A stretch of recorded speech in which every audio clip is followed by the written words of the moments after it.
It begins with a ship. Not the Mayflower, not Columbus's Santa Maria, but something far older and strangely absent from most American history books.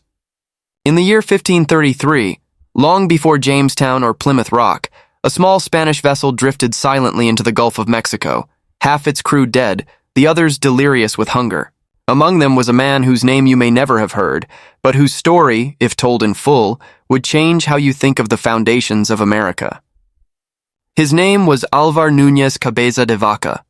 Most Americans grow up hearing of pilgrims in black coats and buckled hats, of George Washington crossing the Delaware, of Abraham Lincoln freeing the slaves.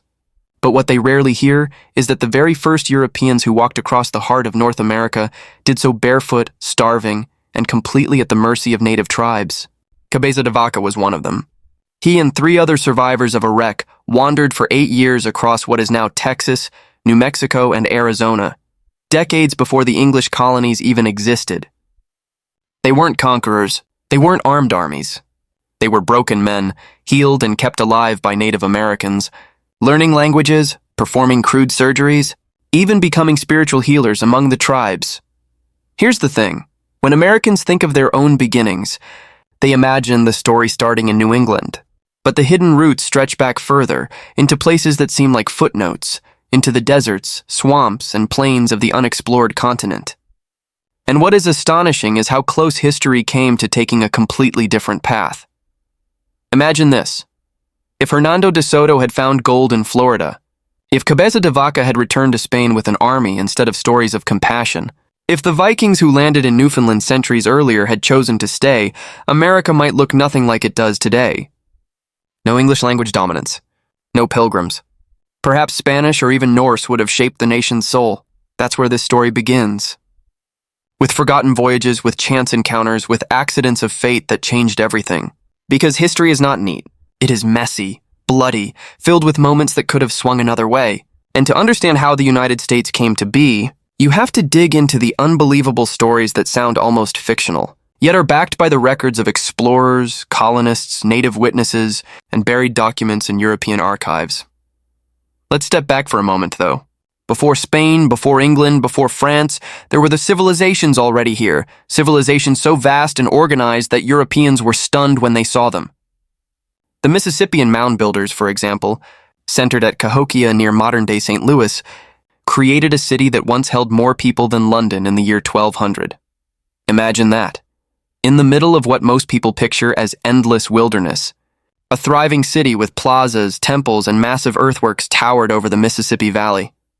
Yet by the time Columbus set sail, Cahokia was already abandoned. Its reasons for collapse still debated: climate shifts, overpopulation, disease, or political turmoil. This matters because when the Europeans arrived, they didn't step into untouched forests and virgin prairies. They stepped into lands already shaped, scarred, and transformed by centuries of native innovation and catastrophe. What's strange, and almost unsettling, is how many of these stories were deliberately erased, replaced by the cleaner, simpler myth of Europeans taming a wilderness that had never been tamed. Take, for example, the story of Vikings in America. Around the year 1000, Leif Erikson and his band of Norse settlers landed in a place they called Vinland, likely somewhere in Newfoundland. Archaeologists have confirmed Norse buildings at L'Anse aux Meadows. These weren't just temporary shelters. They were structures of turf and wood, proof of at least seasonal settlement. The sagas tell us that the Vikings traded with native peoples, whom they called the Skrælings, but tensions soon flared. One saga describes how a Viking woman, Freydis, heavily pregnant, grabbed a sword during a native attack and terrified her enemies by striking the blade against her bare chest. But the settlements didn't last. The Vikings withdrew, leaving behind only traces of their presence. Now imagine if they hadn't. If Norse settlements had taken root in the 11th century, the languages, religions, and very identity of North America could have been Scandinavian. The entire trajectory of colonial history might have tilted toward the north rather than the south. Yet fate, cold winters, hostile neighbors, lack of reinforcements, shut that door. Fast forward to Columbus. Everyone knows the year, 1492. But what Americans often forget is that Columbus never once set foot on the mainland United States. His voyages were Caribbean, touching Hispaniola, Cuba, the Bahamas. Still, his discovery ignited a frenzy among European powers. Spain planted its flags from Mexico to Florida. Portugal carved into Brazil. France and England, slower to arrive, scouted Canada and the northeastern coasts. Here's where the story grows stranger. Florida, the land Americans now associate with beaches and retirees, was once the blood-soaked stage of one of the earliest and most brutal clashes between empires.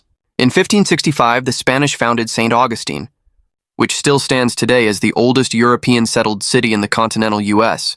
But before they could secure it, French Protestants, Huguenots, had already tried to establish a colony at Fort Caroline near modern-day Jacksonville. Spain, fiercely Catholic, saw this as both a territorial and religious threat. The result? A massacre. Hundreds of French settlers were slaughtered or executed. Their bodies hung on trees beneath a sign that read, "I do this not to Frenchmen, but to Lutherans." A grim reminder that America's earliest European chapters were soaked not only in exploration, but in sectarian hatred. At this point, you might ask, where were the English? Why weren't they in the story yet? They tried, of course. The lost colony of Roanoke is one of the most haunting mysteries in American history. In 1587, a group of men, women, and children vanished without a trace. When Governor John White returned 3 years later, he found only the word Croatoan carved into a post. Were they killed? Did they assimilate with local tribes? Did they starve? Nobody knows. The legend of Roanoke has been retold countless times, but what's astonishing is that this failure did not deter the English. They tried again, and in 1607 they founded Jamestown. This time it stuck, barely. Jamestown, though, was no triumph. It was a nightmare. Settlers arrived unprepared, expecting gold and easy living. Instead, they faced starvation, disease, and tense relations with the Powhatan Confederacy. During the starving time winter of 1609 to 1610, desperate colonists resorted to cannibalism. Archaeologists have found bones bearing cut marks, evidence of bodies butchered for survival. Jamestown wasn't built on sturdy foundations of faith and freedom. It was built on desperation and horror. And yet, somehow, it endured. What makes this so incredible is that the survival of Jamestown was not inevitable. At multiple points, the colony teetered on the edge of collapse. Reinforcements, supply ships, even sheer dumb luck kept it alive. And because it lived, it became the seed of the English presence in America, a seed that would grow into the 13 colonies, the Revolution, and eventually the United States. But here's a detail most people never hear.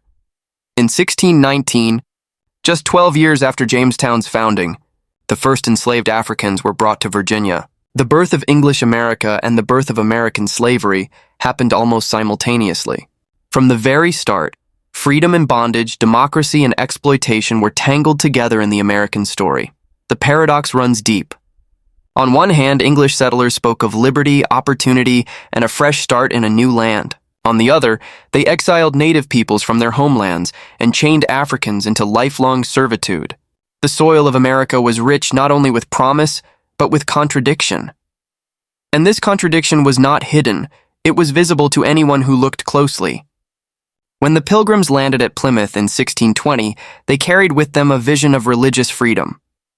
Yet almost immediately they struggled with how to coexist with the Wampanoag people. For a brief moment, there was peace, thanksgiving, an image of harmony engraved in national memory. But within a generation, war erupted. King Philip's War in the 1670s nearly destroyed New England, leaving villages burned and thousands dead. The pattern repeated across centuries. Encounter, trade, uneasy peace, then war, displacement, and survival. The story of America is not a straight line of progress. It is jagged, filled with moments where everything could have turned back. Think of it this way. History could have erased Jamestown. Plymouth, St. Augustine, Cahokia, all of it. If disease had spread differently, if supply ships had sunk, if alliances had failed, America might not exist as we know it. And yet, against all odds, these fragile beginnings hardened into permanence. This is only the opening of the story, the stage setting. What follows is stranger, bloodier, and more astonishing than most people realize. Because once colonies took root, they did not stay small. They grew, clashed, and became part of a vast global struggle, an empire-building contest stretching from Europe to Africa to Asia. And in the middle of it all, the seeds of an idea, liberty, self-government, the dream of a new world began to sprout. But before we get there, we need to dive deeper into the details. The forgotten explorers, the unlikely survivors, the betrayals, the hidden alliances, the stories buried beneath the cleaner myths. Because the truth is this: America was not inevitable. It was a fragile accident of history, held together by luck, brutality, and astonishing resilience, and that is where our journey truly begins. The dawn of the 18th century in North America wasn't quiet. It only looked that way from the outside. To a traveler crossing the Atlantic, the colonies might have seemed peaceful. Small clusters of wooden houses hugging the coastline, towns named for English lords, churches with bell towers, tobacco fields shimmering in the humid light. But underneath that calm was tension. 13 English colonies had taken root, stretching from the rocky shores of Massachusetts down to the swamps of Georgia. Each one had its own heartbeat. New England lived by its Puritan ideals on hard work, piety, and community. The middle colonies, like New York and Pennsylvania, pulsed with trade, immigrants, and tolerance. The South thrived on plantations and slavery. Together, they formed a patchwork of ambitions, cultures, and contradictions. Here's the thing: the English never meant for these colonies to be free. They were designed to feed the empire, to send raw goods like tobacco, sugar, and furs back to London, and buy finished products in return. The crown wanted loyalty, not liberty. But liberty has a way of creeping in through the cracks. Let's start in Boston. Picture it around 1700. The harbor was crowded with masts, the air thick with the smell of tar, salt, and rum. Merchants grew rich smuggling goods to avoid British taxes. Local presses printed pamphlets that questioned authority. Preachers thundered about God's will and individual conscience. The seeds of rebellion were already there, just not yet called that. Meanwhile, to the south, life was a different world.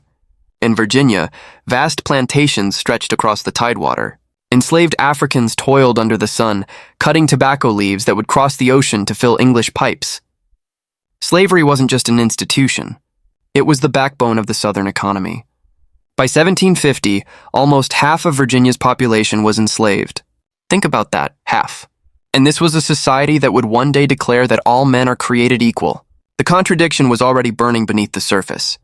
But let's not get ahead of ourselves. Before America could become a nation, it had to survive the great empires fighting over it. And in the early 1700s, those empires, Britain, France, and Spain, were circling each other like wolves. The British held the Atlantic coast. The French claimed the vast interior, the Great Lakes, the Mississippi River, Louisiana. The Spanish ruled Florida and the Southwest. North America wasn't a land of peace, it was a chessboard of ambition, one of the most overlooked wars in early America wasn't fought between colonists and Indians or even colonists and the crown. It was fought between European empires using native nations as allies and pawns. The French and Indian War, from 1754 to 1763, was part of a global conflict called the 7 Years' War. It was the first true world war, fought on 5 continents, and its outcome would decide the future of America. Here's how it began. In 1754, a young Virginia militia officer, 22 years old, tall, awkward, ambitious, led a small expedition into the Ohio Valley. His name was George Washington. His orders were to confront the French, who had built forts on land claimed by the British. Washington's men clashed with a French patrol in the forest, killing a French officer. That skirmish, in a place most Europeans couldn't even find on a map, ignited a war that would consume the world. For years, British and colonial soldiers fought the French and their native allies. It was brutal, confusing, and unlike anything the Europeans had seen. Ambushes replaced formations. Scalping replaced saber charges. Entire frontier settlements vanished in the night.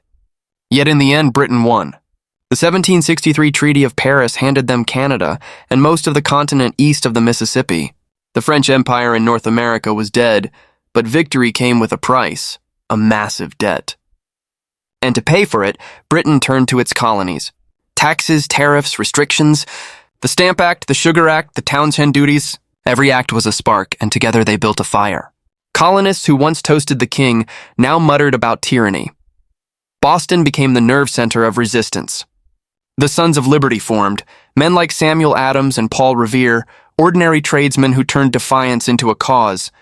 They met in taverns, printed leaflets, and plotted boycotts. In 1770, when British soldiers fired on a jeering crowd in King Street, killing 5 men. The event was branded the Boston Massacre. The name alone turned outrage into unity. 3 years later, another protest on the Boston Tea Party saw men dressed as Mohawk Indians dump 342 chests of British tea into the harbor. It wasn't just about tea, it was about control. The colonies had begun to see themselves as something separate, something new, and Britain responded with fury. The coercive acts, or as the colonists called them, the intolerable acts, closed Boston's port, stripped Massachusetts of self-government, and quartered troops in colonial homes. But instead of breaking the spirit of rebellion, these punishments bound the colonies together. For the first time, they spoke as one. In 1774, delegates met in Philadelphia for the First Continental Congress. Men from different colonies, different backgrounds, different faiths, but one growing conviction: the time for loyalty was ending. Here's the strange part. No one actually wanted a full revolution at first. They wanted representation, respect, reform. The idea of independence was too radical. But history doesn't wait for comfort. In April 1775, British troops marched to seize colonial weapons in Concord, Massachusetts. On the way, they met armed militiamen in Lexington. Shots were fired. No one knows who pulled the trigger first, but in that instant, everything changed. The shot heard round the world, Emerson would later call it. From that moment, the colonies were at war. Now imagine the scene. Farmers, blacksmiths, and shopkeepers facing the most powerful army on earth. Redcoats in perfect lines, muskets gleaming, drums beating. Across from them, men in homespun coats, armed with whatever they could find. It should have been a massacre. But it wasn't, because this wasn't a war of armies, it was a war of will. In June 1775, colonial forces fortified Bunker Hill outside Boston. The British attacked head-on, wave after wave. The colonists, low on ammunition, waited until they could see the whites of their enemies' eyes before firing. They lost the hill, but the British suffered staggering casualties. It was a costly victory that proved the colonists could stand toe-to-toe with the Empire. 2 months later, the Continental Congress appointed George Washington as Commander-in-Chief of the Continental Army. The same young man who had stumbled into war 2 decades earlier now carried the fate of a nation on his shoulders. Washington wasn't a military genius at first. He lost more battles than he won, but he had something rarer: patience, discipline, and the ability to keep his army alive when everything seemed lost. Meanwhile, the colonies were transforming. Pamphlets like Thomas Paine's Common Sense electrified the public. "The sun never shined on a cause of greater worth," Paine wrote, arguing for complete independence from Britain. His words spread like wildfire, and then came July 4th, 1776. Picture the room in Philadelphia, hot, crowded, thick with candle smoke. Thomas Jefferson's draft of the Declaration of Independence lay on the table. "We hold these truths to be self-evident, that all men are created equal." Those words were thunder in ink. When the delegates signed their names, they knew it was treason. If caught, they'd hang, but they signed anyway. The revolution was now official. For the next 8 years, America fought for its life. Washington's army suffered defeat after defeat. New York, Long Island, White Plains.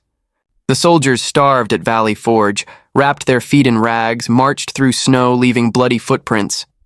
Yet somehow they didn't break. Then came the turning point: Saratoga, 1777. American forces under Horatio Gates and Benedict Arnold, before his betrayal, defeated a major British army in upstate New York. The victory convinced France to join the war on the American side. French ships, French gold, French soldiers. Suddenly the rebels weren't alone. Still, the war dragged on. Cities burned, families divided, loyalties torn. It wasn't just a battle between colonists and redcoats. It was a civil war within the colonies themselves.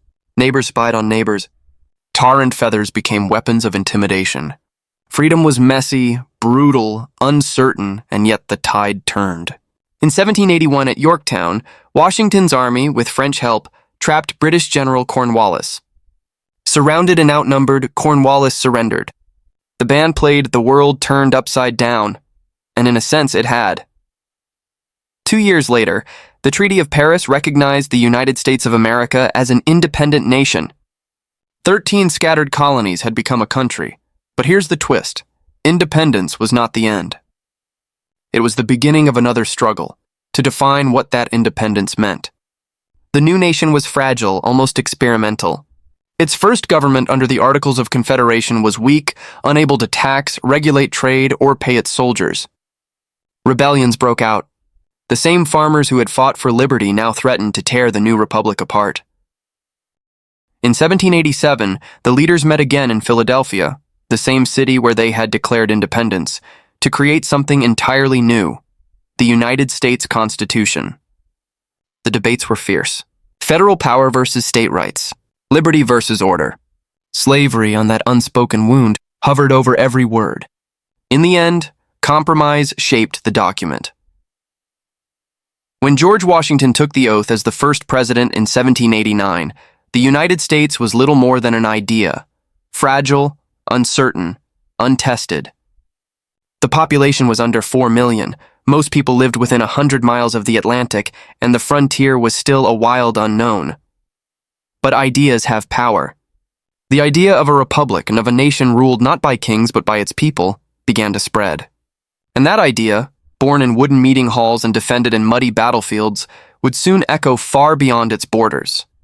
Because the story of America didn't end with independence. It was just starting to test what freedom meant and what it would cost. The revolution was over, but peace didn't feel like peace. The muskets were silent, the treaties signed, and yet the land itself hummed with unease. A nation had been born, but it was a fragile birth. In 1789, when George Washington took the oath of office on the balcony of Federal Hall in New York City, he looked more like a weary soldier than a triumphant president. He hadn't wanted the job. He'd longed for Mount Vernon, for quiet days on his plantation. But the country needed a symbol, a man steady enough to unite 13 bickering states, calm enough to balance between liberty and law. Washington stood before a crowd that barely understood what they'd created. America wasn't yet a superpower. It was a patchwork of farmers, merchants, and dreamers scattered along the Atlantic, held together by fragile ideals and even more fragile money. The Constitution was an experiment, the presidency untested, the economy half in ruin. There were no political parties yet, at least not by name, but factions were already sharpening their knives. Here's what made it extraordinary. Everything could have fallen apart. Other revolutions in the world had descended into blood and tyranny. France would soon spiral into guillotines and mobs, but America somehow walked a narrow edge between chaos and order. Washington's genius wasn't in words. It was in restraint. He knew power corrupts, so he used it sparingly.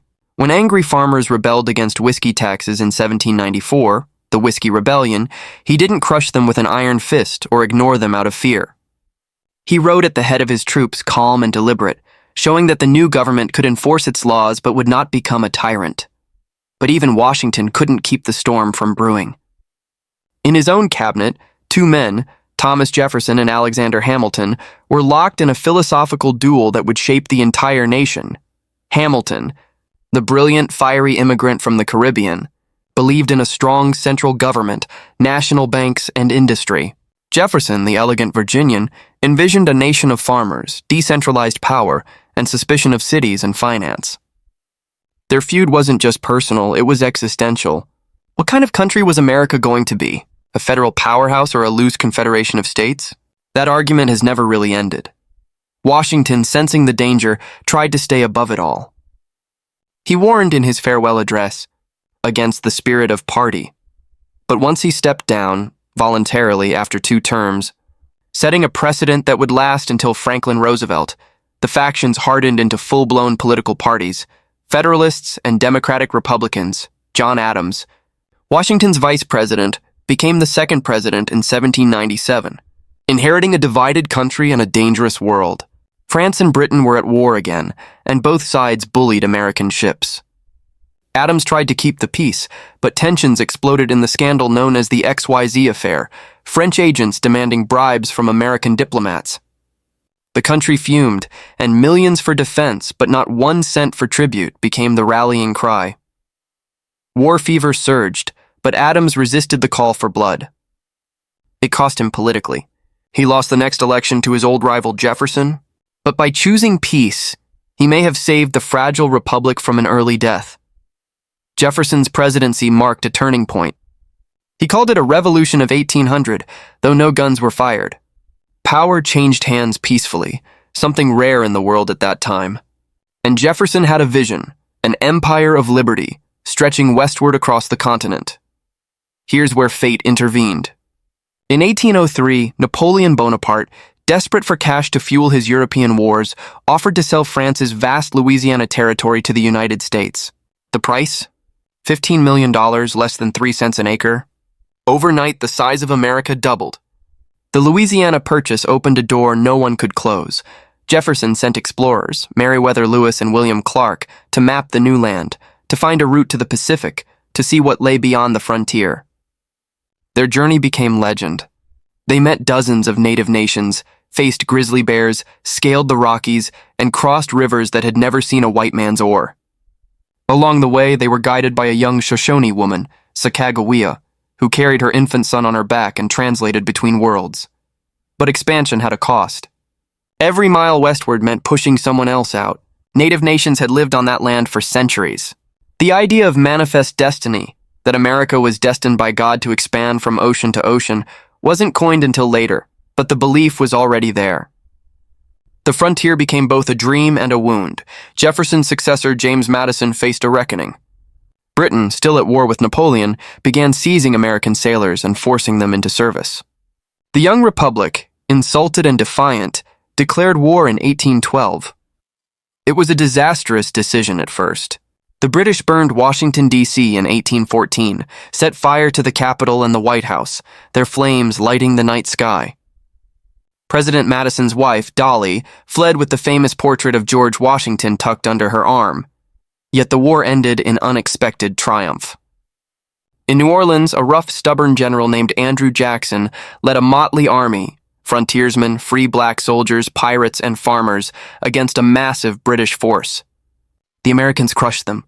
The victory made Jackson a hero, and though the peace treaty had been signed weeks earlier, news traveled slow.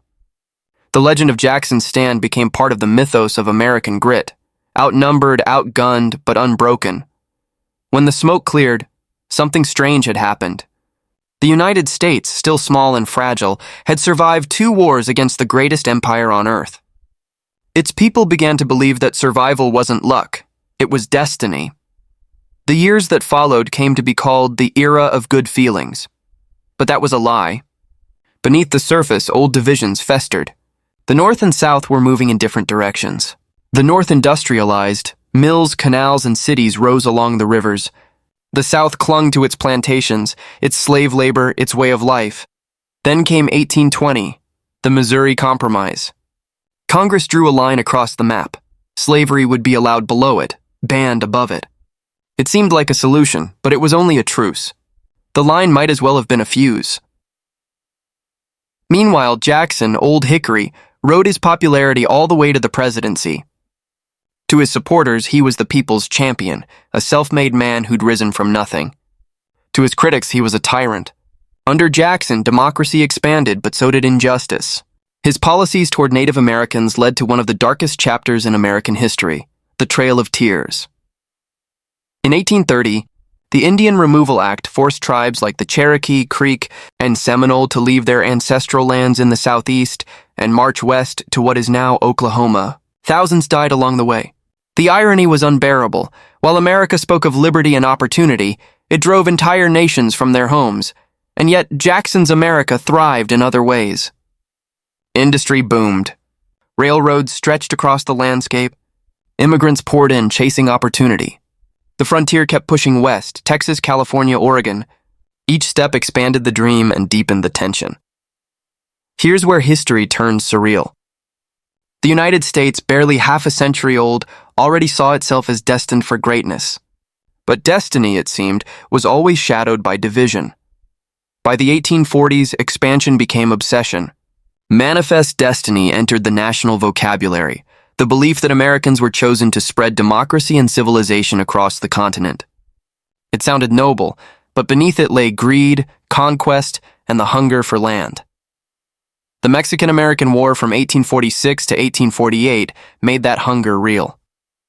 The U.S. invaded Mexico, and by the war's end, it seized nearly half of Mexico's territory: California, Nevada, Utah, Arizona, New Mexico, and parts of Colorado. The victory was stunning, but it came with a curse. Every new territory forced the same question: would slavery expand into it or not? The politicians tried compromise after compromise, but the cracks were widening. Meanwhile, the gold rush of 1849 turned California into chaos. Tens of thousands flooded west: farmers, drifters, dreamers, and thieves. In a single year, San Francisco transformed from a sleepy village to a roaring city of tents, saloons, and fortune seekers. Gold built empires overnight and destroyed them just as fast. But here's the haunting truth. For every miner who struck gold, hundreds died nameless, buried in shallow graves. The myth of opportunity was real enough to lure millions, but cruel enough to break most of them. And still America grew. Railroads tied the coast together. Telegraph wires hummed across the plains. Immigrants from Ireland, Germany, and China filled factories, built tracks, and reshaped cities. The nation was racing forward, but running out of time, because the question that had haunted America since 1619, the question of slavery, was about to explode when it died. The fugitive slave laws tightened. Northern states seethed. Abolitionists like Frederick Douglass and Harriet Beecher Stowe gave voice to the moral crisis. Uncle Tom's Cabin sold hundreds of thousands of copies, turning sympathy into outrage. Then came the Kansas-Nebraska Act of 1854, allowing settlers to vote on whether new territories would permit slavery. Violence followed: Bleeding Kansas, where pro- and anti-slavery settlers slaughtered each other in open war. In Congress, a Southern representative even beat a Northern senator nearly to death with a cane. The center was collapsing, and in 1860, when Abraham Lincoln, an obscure lawyer from Illinois, was elected president, the South saw it as the final insult. One by one, the Southern states seceded. The Union cracked. The Civil War was coming. When John woke the next morning, the world outside his cabin looked different. The ocean mist had rolled inland overnight, turning the coastal forest into a silver dreamscape. For a moment, he thought he was back in Virginia, until he saw the paper. The old cracked map was still on the table, weighed down by the iron compass. He didn't remember falling asleep.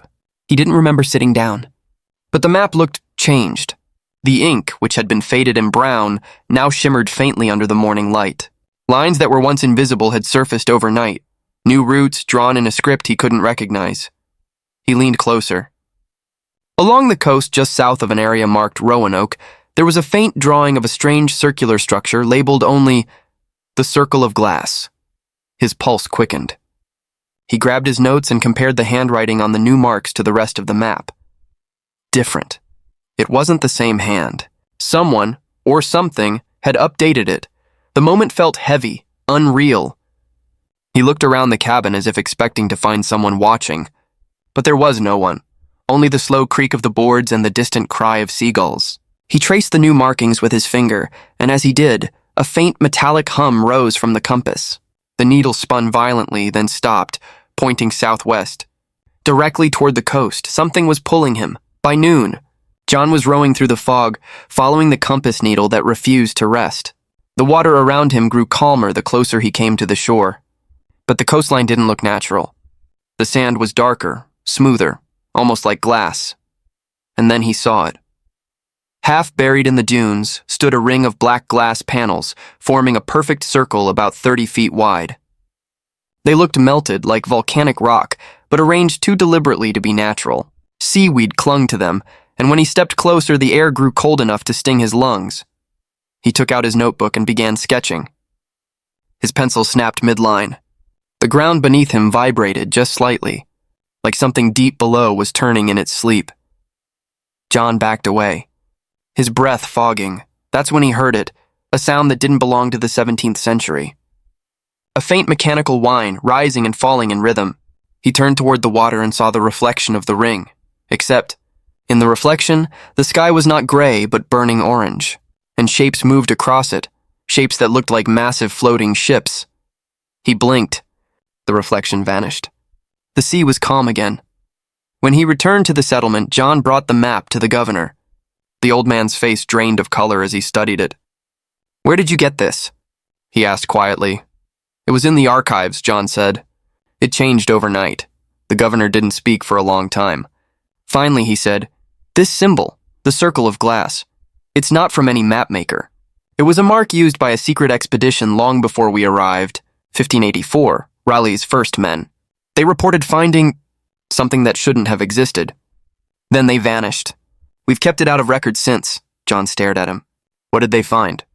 The governor closed the book and whispered, "A mirror that showed the future." That night, John returned to the coast.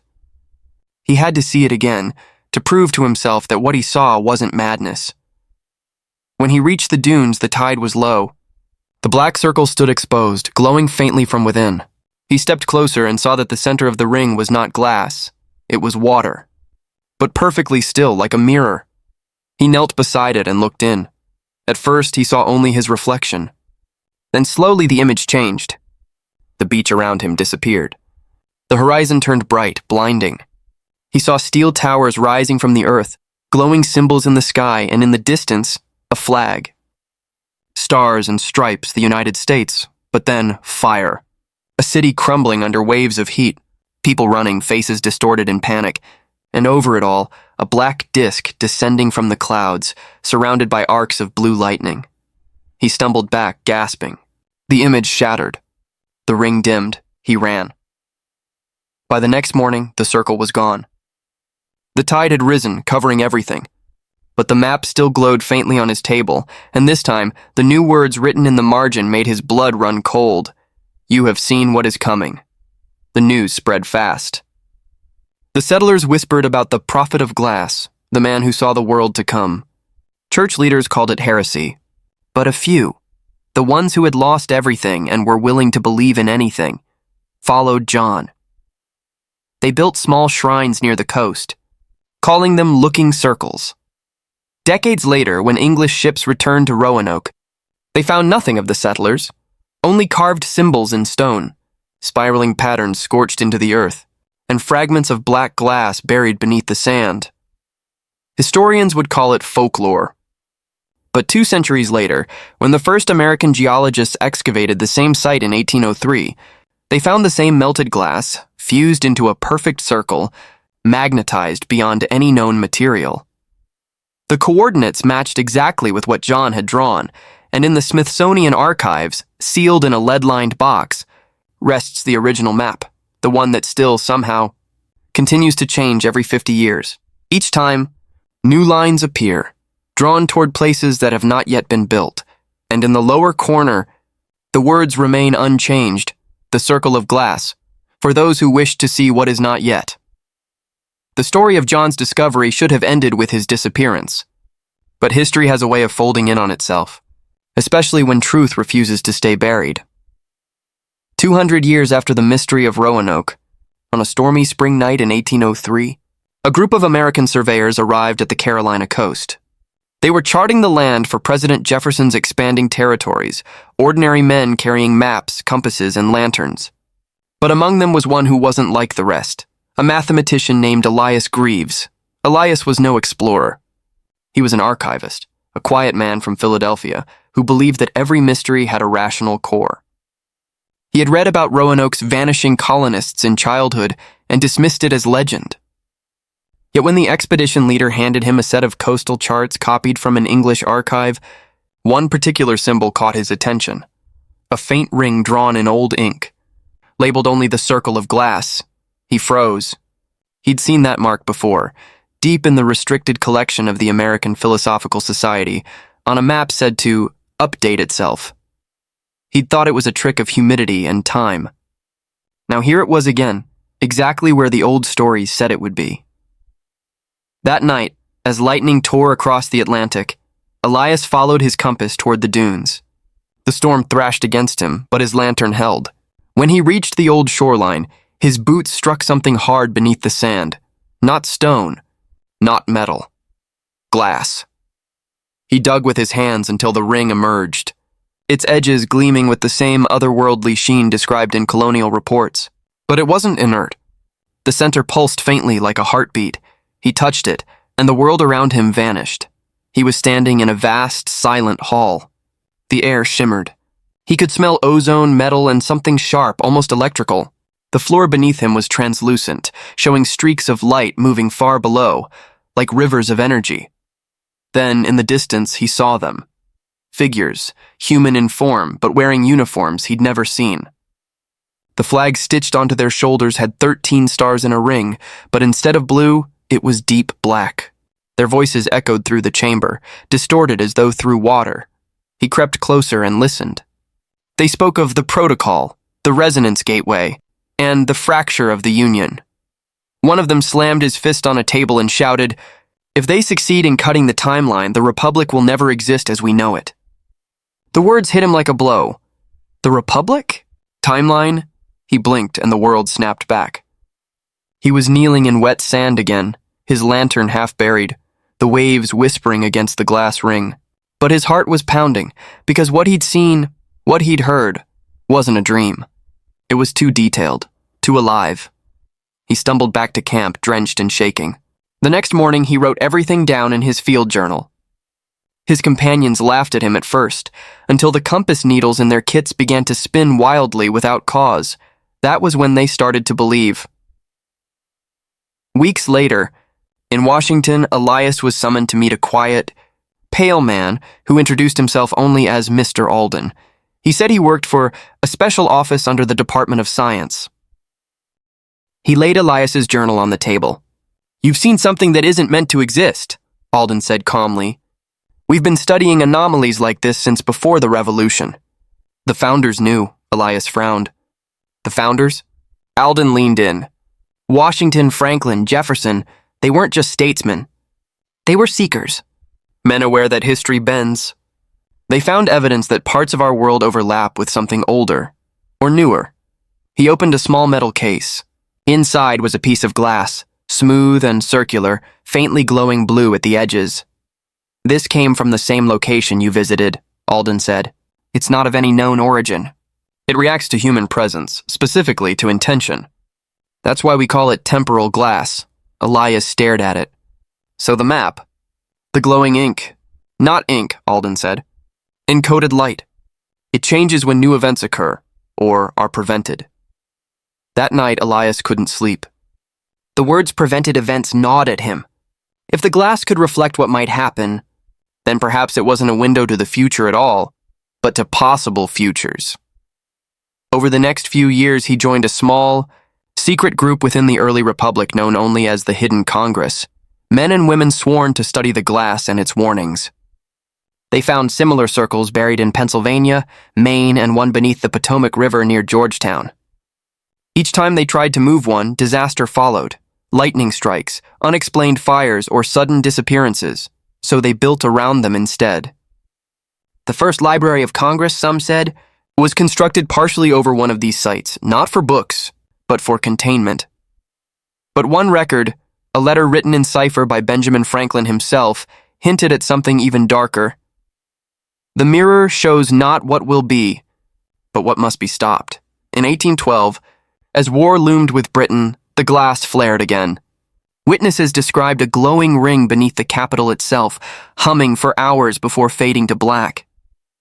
The next morning, British troops invaded Washington. Elias was among those who tried to warn the president, but he vanished before his report could be read. All that remained was his notebook, found years later in a sealed chest.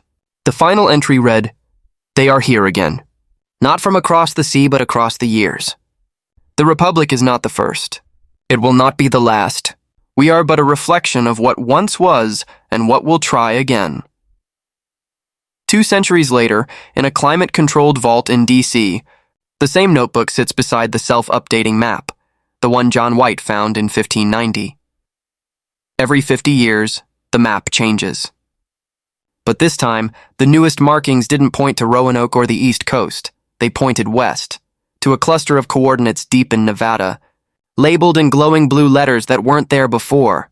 Site 17, the Hidden Republic. The Nevada Chamber. The desert has a sound. Not silence, and that's what people think. But a real desert hums with hidden life, with electricity from storms that never come, with the low drone of wind curling through canyons older than memory. That's what Dr. Sarah Keene heard on her first night at Site 17. The air vibrated faintly, like a tuning fork pressed against her ribs. She couldn't tell if it was real or just her nerves.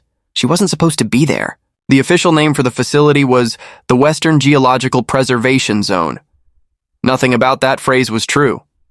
Site 17 wasn't geological, and nothing inside was being preserved. Sarah had been recruited from MIT 6 months earlier under a civilian research contract. Her field was theoretical materials, how energy interacts with matter at subatomic levels. But the files they handed her on day 1 made no sense. The sample listed in the documents was temporal glass. When she'd laughed and asked if it was a code name, her supervisor, a gaunt man named Briggs, hadn't smiled. The first time she saw it, the world seemed to narrow. Behind a thick observation window, hovering 6 inches above a steel pedestal, floated a perfect black ring. It wasn't supported by magnets or wires. It simply hung in the air, spinning slowly, emitting a faint pulse of light every few seconds. Blue, then white, then back to black. Recovered fragment, Briggs said quietly beside her. Found in the Carolinas in 1803, moved here in 1954. We've run every known material test, carbon dating, spectroscopy, isotopic mass analysis. None of it adds up. Sarah stared at the surface. It wasn't glass. Not exactly. More like liquid frozen mid-motion. When she tilted her head, the reflections didn't shift as they should. It was showing something else. A landscape, faint and distorted. A coastline maybe, waves glinting beneath a gray sky. Her breath caught. It's reflecting somewhere that isn't here. Briggs nodded. Every few months it changes. Sometimes we see cities, sometimes deserts, sometimes nothing at all. The older scientists used to call it the mirror of timelines. We just call it the chamber. The deeper she got into the project, the stranger it became. The energy readings around the glass followed no natural law. They spiked not with temperature or magnetic fields, but with emotion. If someone entered the room anxious or fearful, the pulse rate of the glass increased dramatically. Sarah tested it for weeks, recording data. But on the 47th night, something happened that didn't fit on a graph. At exactly 3:07 a.m., the sensors went dead. The air turned cold, the lights flickered, and for 2 full minutes, the reflection inside the ring changed to an image she couldn't process. It was Washington, D.C., but burning. The monuments lay in ruins, smoke rising into an amber sky. Across the mall, a black disk floated, enormous, silent, rippling with blue energy. And in front of it stood a single figure wearing an old-style coat, the kind from the late 1700s. His face was shadowed, but the outline matched an etching she'd seen once, years ago, in a history book, Benjamin Franklin. The image vanished as fast as it came. Sarah didn't sleep for days. She cross-referenced every sensor log, every security feed, but the recordings were gone. The cameras had all shut off at 3:07 a.m., exactly when the reflection appeared. When she confronted Briggs, his expression didn't change. "You're not the first to see him," he said quietly. "We think the founders built the first chambers. They used them to monitor outcomes. The circles of glass were not alien. They were American." Sarah felt her stomach drop. "You're saying Franklin built this? Or discovered it," he said. "We're not sure which came first, the Republic or the Chamber." Over the following weeks, she noticed things. Files vanishing from her desk. People whispering her name in corridors. One night, when she checked her phone, she saw a new message. No number, just an image. A hand-drawn map with a glowing blue ring. And the words, "You have seen what is coming." The same phrase that had appeared centuries earlier on John White's map. That was when she knew she wasn't just studying history. She was standing inside it. She began digging through declassified archives, connecting dots no one else had dared to. She found mentions of Elias Greaves, the 19th century mathematician who'd vanished after the War of 1812. In the margins of one of his letters, she saw a strange equation involving electromagnetic frequencies and time differentials. Below it, in faded ink, was a note. "The mirror responds to memory. What it shows depends on who is watching." That sentence wouldn't leave her mind, so she ran an experiment. She entered the chamber alone, disconnected the observation monitors, and placed her hand on the pedestal. The air thickened instantly. The black ring blazed to life, blue lightning crawling across its surface, energy whipping her hair around her face. Then came the image. It wasn't Washington. It wasn't the future. It was 1587, the coast, the first colony at Roanoke. She saw people working, building, laughing, unaware of what waited beneath the dunes. In the distance, she saw a man sketching near the shore, John White. He turned as if sensing her. Their eyes met across centuries. And then, in his reflection, she saw something else. Her own face. Watching him from the other side of the glass, the chamber erupted with light. When she woke, hours had passed. The data logs showed energy levels off the charts. Her supervisor, Briggs, was gone. His access revoked, his quarters cleared. The official report said he had transferred, but his ID card was still on his desk. The next day, the military sealed the chamber. Sarah was reassigned, her credentials stripped, her research classified under a new code name, Project Republic. Before she left, she slipped one item into her coat pocket, a fragment of the glass that had broken off during the event. It glowed faintly like a heartbeat. That night, she took a flight to D.C., carrying the fragment in her bag, and in the dark of the plane cabin as she dozed, she dreamed of a vast underground hall filled with mirrors, each one showing a different version of America. Some shining, some burning, and a voice whispering through them all, "The Republic is not a country. It's a cycle." When she landed, she knew what she had to do. Find the original map. Find the beginning, because the more she saw, the clearer it became. This wasn't about time travel. It was about memory, rewritten again and again every time the Republic was reborn. And somewhere beneath the Capitol, hidden deeper than any archive, the first chamber was still alive. Waiting. The Capitol mirror, Washington, D.C. looks calm from above, monuments glowing like sentinels, rivers cutting quiet paths through history. But beneath the city, beneath the marble and memorials, lies a second Capitol, a labyrinth of tunnels, sealed chambers, and forgotten rooms that the public will never see. That's where Dr. Sarah Keene was headed. She had been in D.C. for 3 days, sleeping little, living mostly on black coffee and classified whispers. The fragment of glass she'd taken from Nevada was still pulsing faintly in her pocket, as if it had its own pulse. Each night when she closed her eyes, it showed her flashes, domed ceilings, copper wiring, maps carved into stone. Always the same phrase etched somewhere nearby. For those who wish to see what is not yet, the same words from John White's map, from Elias Greaves's journal, from 2 centuries of erased history. It was a man named Colonel West who finally cracked, a mid-level security officer, long retired, who'd worked on a containment unit under the Capitol during the 1980s. She found him living in a narrow townhouse in Georgetown, surrounded by old government badges and dusty boxes of papers. When she mentioned temporal glass, his hand trembled. He poured whiskey, didn't drink it, and said quietly, "You don't want to go down there." "I have to," Sarah said. "It's the only way to find out what this thing really is." He stared at her, then sighed. "It's not just one chamber. It's an entire system, built during the early years of the Republic, designed by Franklin himself." He called it the Capitol Mirror. Sarah leaned forward. "What does it do?" West looked at her for a long moment. "It remembers. Not just events. It remembers choices. Every decision made in this city, every war declared, every secret signed, it echoes through that machine." The founders believed the Republic was born from destiny, but Franklin thought destiny was something you could tune, like a frequency. He built the mirror to keep the country aligned with the correct version of itself. Sarah's mouth went dry. "And if it goes out of alignment?" West laughed bitterly. "Then history rewrites itself." 2 nights later, she stood before a heavy steel door deep beneath the Capitol complex. West's access card still worked, even though it should have been revoked decades ago. The corridor smelled of copper and damp earth. She scanned the walls, faint carvings. Initials BF, TJ, JA, Franklin, Jefferson, Adams. And one phrase burned into the metal above the vault. "The Republic watches itself." The door opened. Inside was a vast circular room, silent and dimly lit. In the center, a pool of black glass stretched 30 feet across, smooth and mirror-like. Around it stood machines, Old ones, brass dials and gears, wired into newer systems of blinking LEDs and fiber optics. History stacked on history. Sarah approached the pool.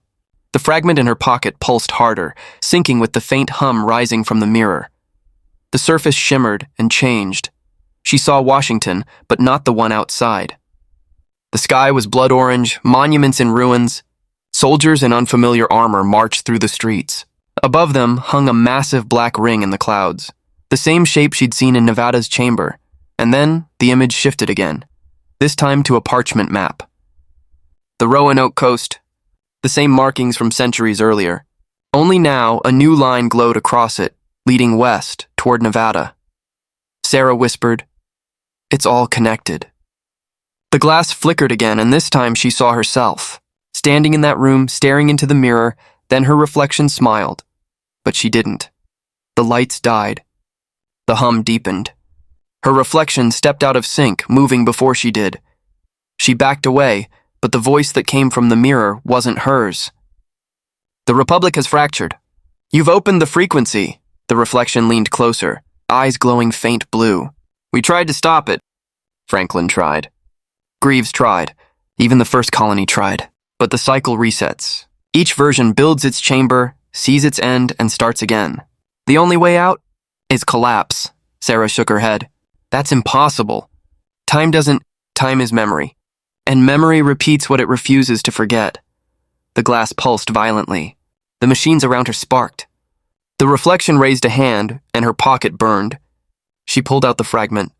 It floated in midair, fusing with the larger mirror, and suddenly she saw everything. Roanoke, the lost colony vanishing beneath a wave of light. Elias Greaves sketching equations by candlelight as the War of 1812 erupted.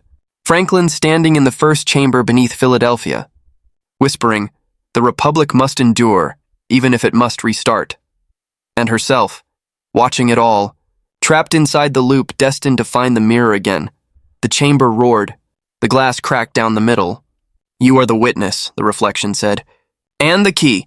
Then the floor gave way. She woke hours later, lying on cold stone. The room was gone. The machines were gone. Only a scorched ring remained.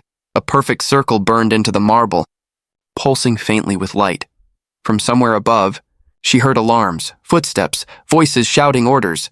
Sarah stood, heart racing, realizing what the reflection meant. If every version of the Republic built its own mirror, then this wasn't the end of the cycle. It was just another turn. She looked down at the cracked surface, where one final message glowed faintly. Next reset. In progress. The secret. Under the mountain, by 1945, Europe was smoldering. The world believed Hitler was dead, the Reich was falling apart, and Berlin was nothing but dust and shadows.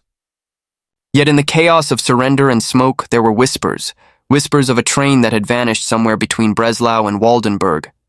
A train made of steel, plated in gold, loaded with stolen art, diamonds, and documents that could rewrite history. The Polish miners who worked in the Owl Mountains heard strange things at night. The deep rumble of engines under the ground, the metallic echo of hammers, and sometimes human voices. But when Soviet soldiers came searching after the war, all they found were empty tunnels and sealed doors of reinforced concrete. Years later, declassified OSS reports hinted that the Nazis had built something vast beneath those mountains. The network of bunkers and laboratories codenamed Project Rise of the Giant. But what most people didn't know was that buried inside one of those bunkers was a vault labeled Kronos. The document said it contained experimental materials related to time displacement. When the Americans entered Germany, the OSS and Operation Paperclip scientists fought over who would get what. Rocket engineers like Werner von Braun went to NASA, but the Kronos files disappeared. Some say a man named Dr. Erwin Schumann, an SS physicist obsessed with Tesla's theories, escaped before the Soviets arrived, taking with him a suitcase filled with notes on temporal resonance fields. Here's where the story gets wild. In 1952, at the height of the Cold War, a team of engineers working at Wright-Patterson Air Force Base, the same place that allegedly stored the Roswell debris, were given a new, unnamed project. The lead engineer, Captain Harold Denton, wrote in his journal, The design looks like a particle accelerator, but with magnetic rings that don't align with any known physics. It's as if someone tried to build a machine that folds light back on itself. He called it the bell, after an odd note written in German, Die Glocke, keep it rotating, or it dies. Witnesses described it as a large, metallic bell-shaped object that emitted a purplish glow when activated. The Polish resistance who saw it during the war said it made men sick, burned plants, and distorted time. Some guards claimed to see shadows moving in reverse. For decades, everyone dismissed it as myth. But then, in 1965, deep in Kecksburg, Pennsylvania, locals saw a glowing acorn-shaped object streak across the sky and crash into the woods. The U.S. Army sealed the area. Witnesses described the wreckage as metallic, engraved with unknown symbols, eerily similar to the Nazi runes found in the Reese tunnels. When the object was hauled away under tarps, no one knew where it went. But 2 days later, a small transport plane landed at Wright-Patterson, and according to base records, it carried non-terrestrial material of German origin. Now, think about that. Within a year, America began experimenting with the first prototypes of the X-15, a rocket-powered aircraft capable of touching the edge of space. Within 2 decades, we were on the moon. Coincidence? Maybe. But there's more, declassified. CIA memos from the 1970s mention a Project Cronus, which dealt with quantum phase fields derived from recovered axis research. The documents were almost completely redacted, except for one line. Temporal interference testing restricted to low-frequency atmospheric windows. Philadelphia data excluded. That single sentence connected 2 of the most unbelievable stories in U.S. military history, the Bell and the Philadelphia experiment. See? The Philadelphia experiment wasn't just about making ships invisible. The experiment allegedly used massive Tesla coils to shift electromagnetic fields around a destroyer, the USS Eldridge. Some claimed it vanished and reappeared hundreds of miles away. Men were said to have been fused into the metal of the ship. If you overlay the frequencies mentioned in Tesla's original notes with Schumann's Kronos equations, they match. Almost perfectly, someone, somewhere, was building upon the same design. By 1980, a new rumor emerged that in the mountains of Colorado, inside the Cheyenne Mountain Complex, there was an underground lab where physicists were working, with magnetic containment rings and spatial displacement vortices. The funding came under an obscure Pentagon project called Quantum Defense Initiative. The head of that program? Dr. Michael Denton, son of Captain Harold Denton, the engineer from Wright-Patterson. History, it seems, was repeating itself. One night in 1983, a blackout swept across the facility. Power was cut for 47 seconds. The emergency lights flickered, and several scientists claimed they saw a distortion, a kind of shimmer, at the center of the containment chamber. When power returned, one technician was missing. His badge was later found embedded in the metal floor, fused, as if the molecules themselves had rearranged. The official report blamed it on equipment malfunction. But the logs, later leaked to the press, contained one chilling entry. Kronos field sustained for 4.7 seconds before implosion. Residual radiation consistent with beta decay from 1940s isotopes. The isotopes didn't exist in the modern world. They were signatures from an earlier era, as if the experiment had opened a window, even for a heartbeat, into the past. From that moment, the U.S. quietly shifted its research. No more open tests. No more public funding. Everything moved to black projects under DARPA and the National Reconnaissance Office, but deep beneath the Rockies, something still hums. Locals talk about hearing a low vibration at night, like the Earth itself is breathing, and here's the eerie part. In 2019, a group of hikers near Walbrzych, Poland, not far from where Project Reese was built, discovered a sealed tunnel entrance. Inside were rusted signs with the Nazi eagle and the word Kronos. The air was heavy with ozone. The deeper they went, the stronger the metallic taste became. They turned back when their compasses began spinning. A week later, one of them uploaded photos online. Within 48 hours, the account was deleted. The images vanished, but not before one was saved, showing a curved metal chamber shaped unmistakably like a bell. History doesn't vanish. It hides. And sometimes, it hums in the dark, waiting for the next generation to dig too deep. By the turn of the millennium, the world had changed. The Cold War had ended, but the shadows it cast never truly faded. They simply moved deeper underground. The secret projects of the 1940s had evolved, wrapped now in the language of science: quantum fields, Higgs boson, dark matter, string theory. But beneath the equations, the intent was the same: to control the fabric of reality itself. When CERN announced the construction of the Large Hadron Collider in 2008, the public saw it as a triumph of human curiosity, the biggest scientific instrument ever built, designed to smash protons together and uncover the mysteries of creation. But among those who had seen the Kronos files, it looked hauntingly familiar. The design, the magnetic ring system, the superconducting fields, the energy containment chambers all echoed the schematics from Schumann's bell. Except now it was global, buried deep beneath the Franco-Swiss border. Spanning 17 miles in circumference, the lead scientist, Dr. Reinhard Krauss, had once worked for CERN's predecessor, and before that, he was the grandson of an engineer from Project Reese. Coincidence? Maybe. But the deeper you look, the more impossible it becomes to believe that history didn't leave fingerprints. Let's rewind to 1998. A physicist named Dr. Paul Stevens, working at the Los Alamos National Laboratory, wrote a confidential memo that would never reach the public. The memo was titled Temporal Phase Displacement in Subatomic Fields. In it, he warned that certain collision energies could theoretically generate localized time dilations, small distortions in temporal flow, like ripples in water. His superiors dismissed it as speculation. But when the first LHC test in 2008 caused unexpected magnetic interference that shut down a grid across France and Switzerland, Dr. Stevens received a message from an anonymous sender. They've done it. The field has opened again. The bell never stopped ringing. No one knows who sent that message. But what followed still defies explanation. For nearly 2 weeks after the test, clocks near the CERN perimeter began showing discrepancies, a few seconds off, then minutes. Cell towers registered bursts of microwave frequencies, matching the same readings recorded during the Philadelphia experiment. Then came the glitch. One of the data monitoring teams reported a phantom run, an experiment that appeared in the logs at 2:41 a.m. Though the collider had been shut down, the data signature corresponded to an energy output no modern system could produce. It matched exactly the recorded power output of Schumann's D Glocke from a 1944 document recovered in Poland. It's as if, for a fraction of a second, the collider didn't just recreate the Big Bang. It connected to something from another.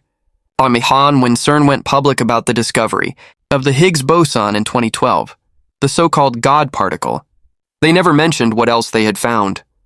A confidential annex, later leaked by whistleblower sources in 2016, contained a section labeled Quantum Echoes Unidentified Resonance Signatures. According to the data, several detectors recorded signals arriving before the collision events that supposedly caused them. That means the effects were appearing milliseconds before their causes, a small but undeniable violation of temporal order. The internal memo described it as micro-causality breakdown. In simpler terms, time wasn't behaving normally. Now, here's where it gets darker. In 2013, one of CERN's subcontracted engineers, an American working on magnet calibration, died under mysterious circumstances. He'd been investigating unexplained magnetic fluctuations inside the collider ring. In his apartment, police found a notebook filled with sketches of an old bell-shaped device and notes in German. At the bottom of one page, he had written, "It's not a collider. It's a key, and they're turning it." A week later, the notebook vanished from evidence. Officially, his death was ruled an accident, electrocution from faulty equipment. But those who knew him said the marks on his body weren't consistent with that.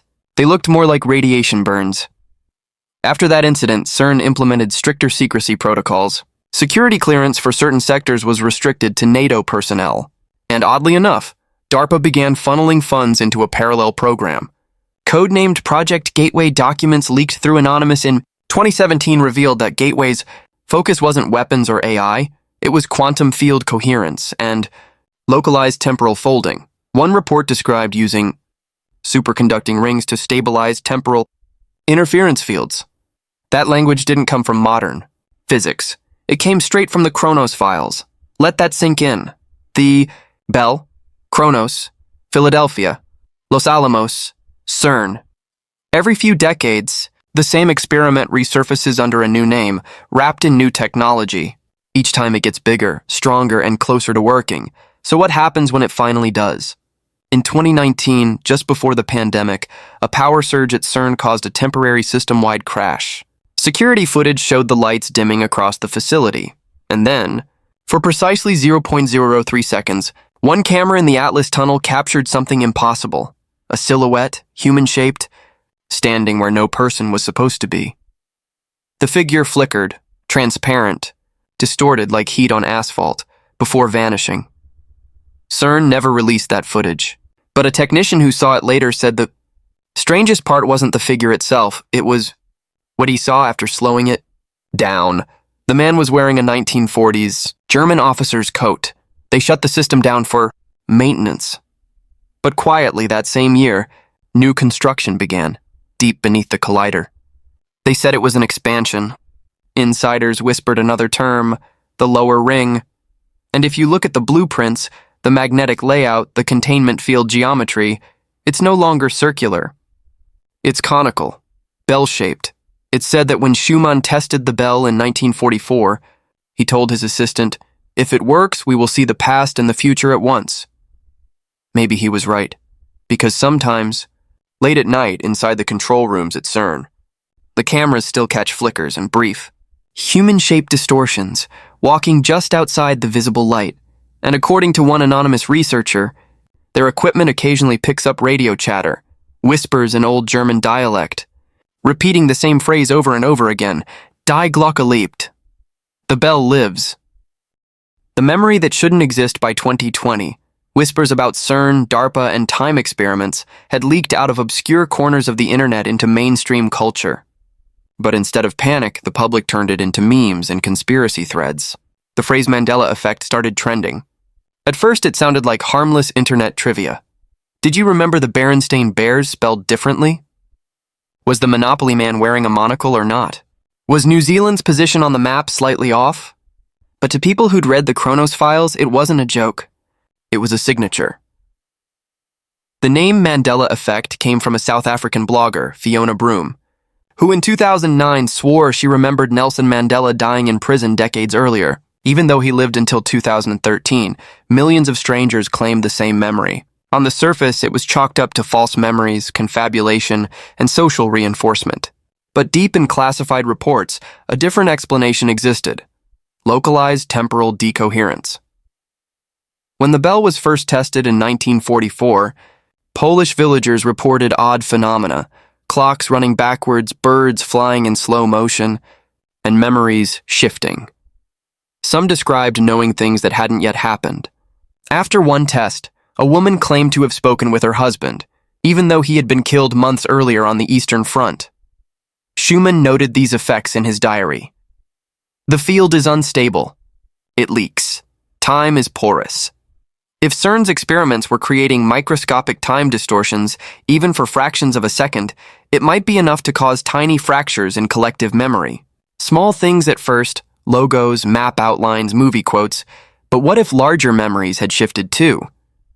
And if that's true, how would we even know?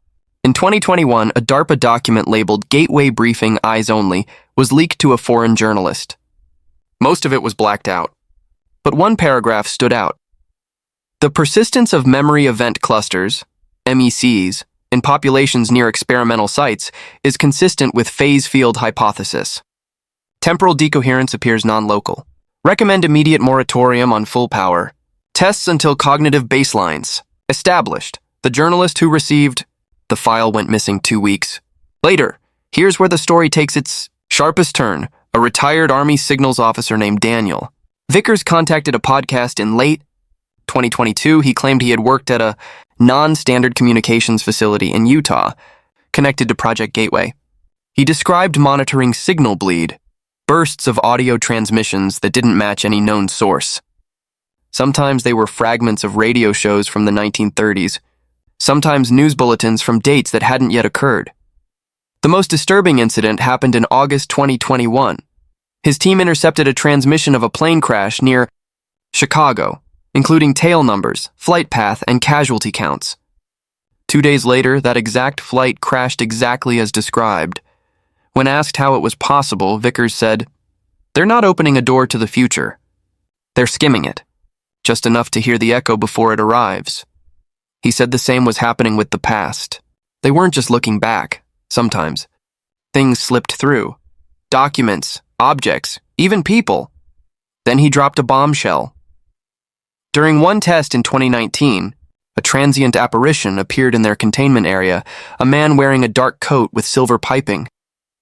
He was screaming in German. The guards fired. The man fell, but when they reached him, his body dissolved into a fine metallic dust. The only thing left was a brass insignia, the SS runes of the Ahnenerbe. Vickers said the brass insignia was now held in a vault at Dugway Proving Ground. When the podcast aired his story, it was taken down within hours. Vickers died a month later from what was described as a sudden neurological event. But before he died, he sent an email to a friend with 3 words: "Kronos leaks everywhere." By 2023, strange coincidences began piling up. Satellite clocks went out of sync for a few milliseconds worldwide. The Schumann resonance, the Earth's electromagnetic heartbeat, spiked without explanation. Reports surfaced of people vanishing for hours and returning with no memory of where they'd been. Some returned with objects that didn't exist in any catalog, coins with wrong dates, books with titles no one remembered being published. The mainstream media dismissed it. But in private, insiders were terrified. A leaked NSA PowerPoint slide from late 2023 summed it up with chilling clarity. Temporal destabilization is cumulative.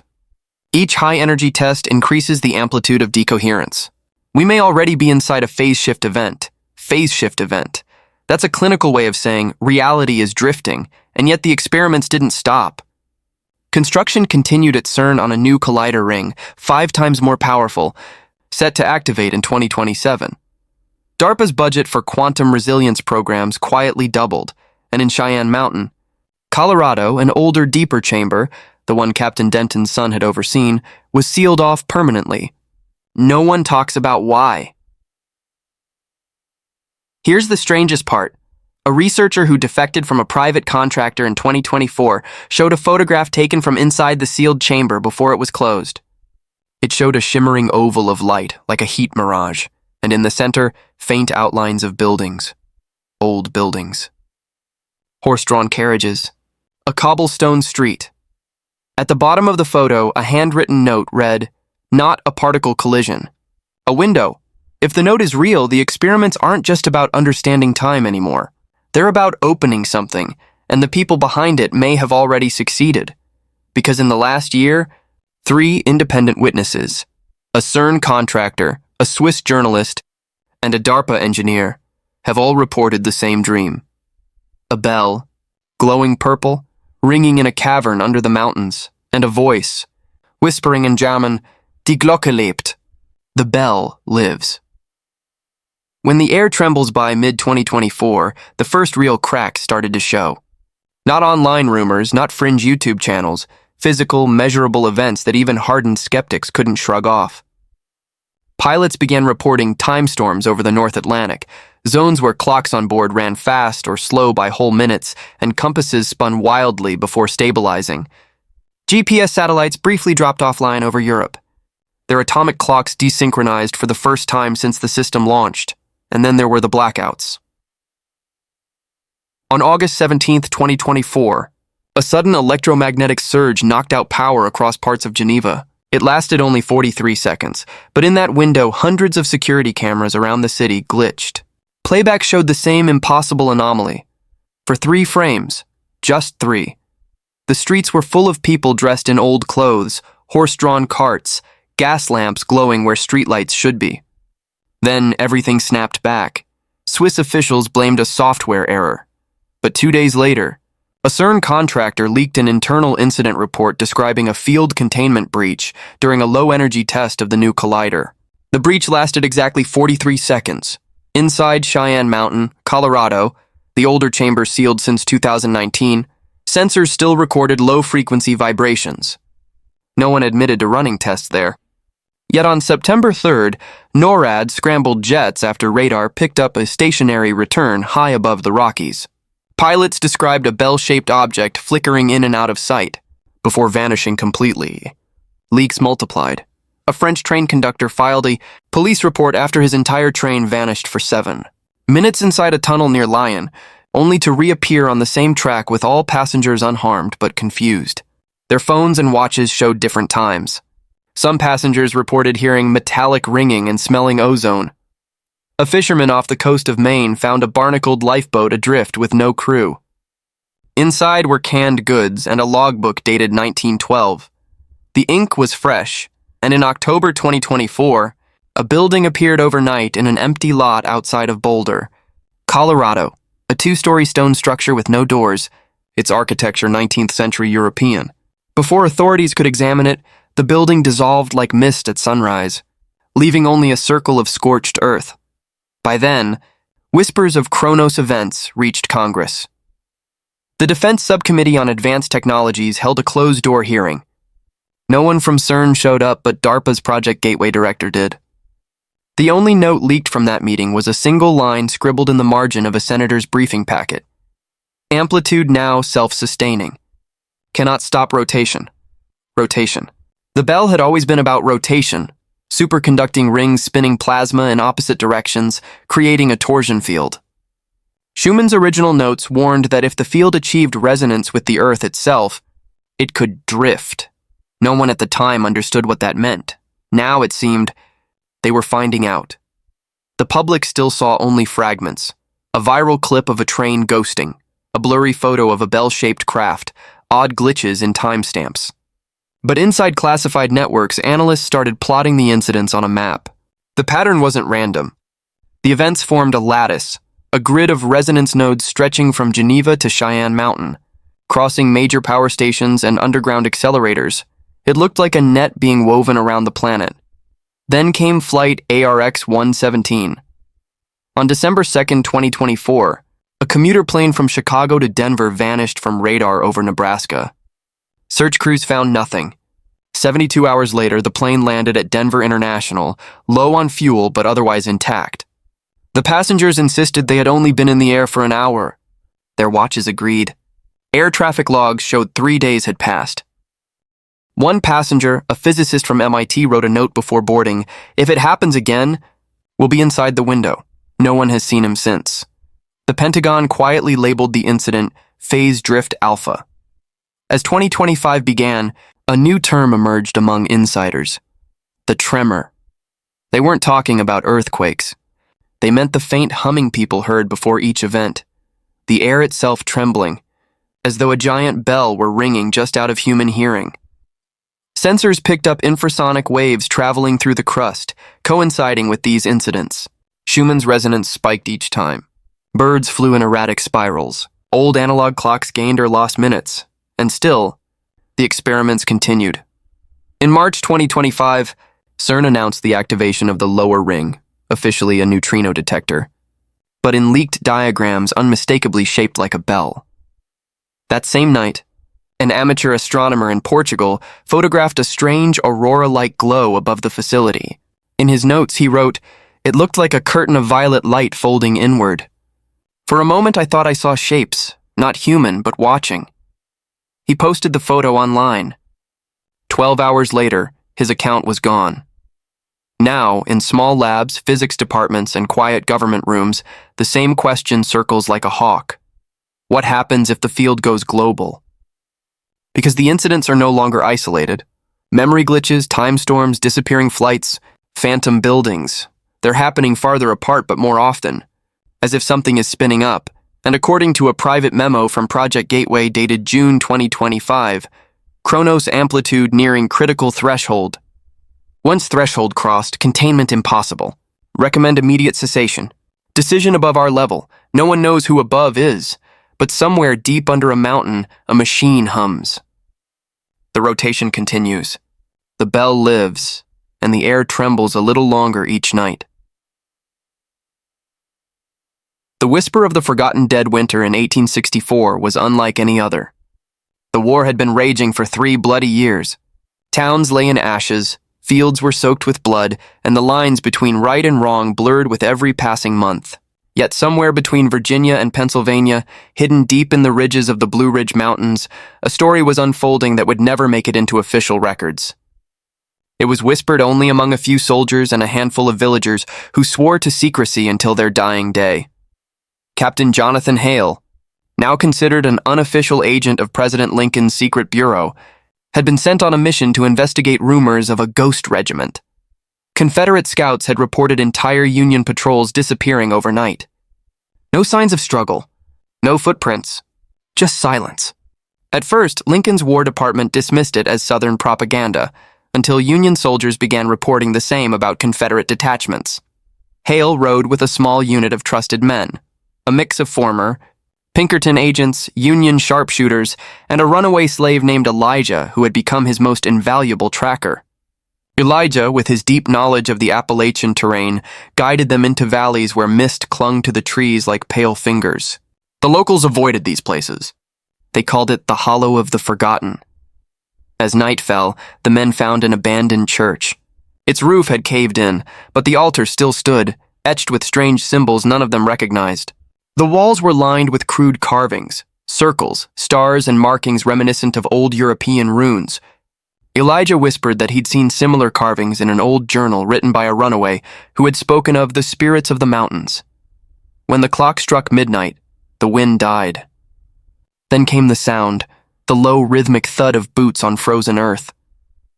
Hale signaled for silence. Through the mist, shadowy figures emerged, but they weren't flesh and blood. They were translucent, flickering in and out like candlelight.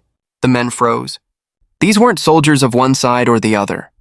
Their uniforms were from different wars entirely: French, British, Revolutionary, even Spanish explorers. "The forgotten dead," Elijah muttered. "They march because no one remembers them." The apparitions passed through the church walls as if it were nothing, leaving behind a smell of gunpowder and wet soil. When morning came, Hale found an old journal hidden under the altar. It was written in a mix of English and French. The last entry, dated 1781, read, "We sought the favor of the mountains. We gave blood and names, but the earth took more than we promised. They will march until someone sets them free." Hale realized this was no ordinary haunting. Someone had bound the souls of long-forgotten soldiers to these hills, a ritual of war older than the United States itself. He sent Elijah with the journal back to Washington. Hale stayed behind to track the phenomenon. Days later, his unit vanished without a trace. Only Elijah returned to D.C., clutching the journal and muttering about the hollow. The War Department buried the report. Lincoln's assassination months later sealed it forever, but the legend of the Ghost Regiment lived on. Locals swore that on cold nights you could still hear boots marching through the mist, soldiers from every war America had ever fought, trapped in a march that never ended. The origins of the hollow Elijah's journal arrived in Washington, but it was never meant to see the light of day. The War Department, already stretched thin with the Civil War's chaos, locked it away in a heavily guarded archive. Only a select few officials knew its existence, men sworn to silence under oath and fear. But the truth recorded in that fragile, yellowed leather could not remain hidden forever. The journal contained more than Captain Hale's notes. It traced the hollow's origins back to the earliest days of colonial America, when settlers first clashed with native tribes in the Appalachian valleys.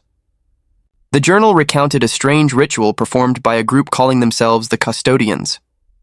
These men were scholars, alchemists, and former military officers who believed that the land itself could hold memory, that the spirits of those who died unjustly could be bound to earth and stone, preserved in a sort of living history. According to the entries, the Custodians had discovered a natural magnetic phenomenon deep in the mountains. Iron-rich rocks and underground currents created a field that amplified human consciousness after death. Using ceremonial rites and specific chants, they could tether the souls of fallen warriors to this field. It wasn't necromancy, at least not in the traditional sense. It was physics interwoven with belief, a fusion of what we might now call metaphysics and early scientific observation. The journal described the first recorded instance. A group of French soldiers from the 7 Years' War, lost in the mountains during a snowstorm, were discovered by the Custodians. Using incantations, sacred symbols carved into stone, and precise alignment of stones with the magnetic currents, the custodians anchored their memory to the earth. When other soldiers approached the area years later, they reported seeing ghostly figures marching in formation, the first known ghost regiment.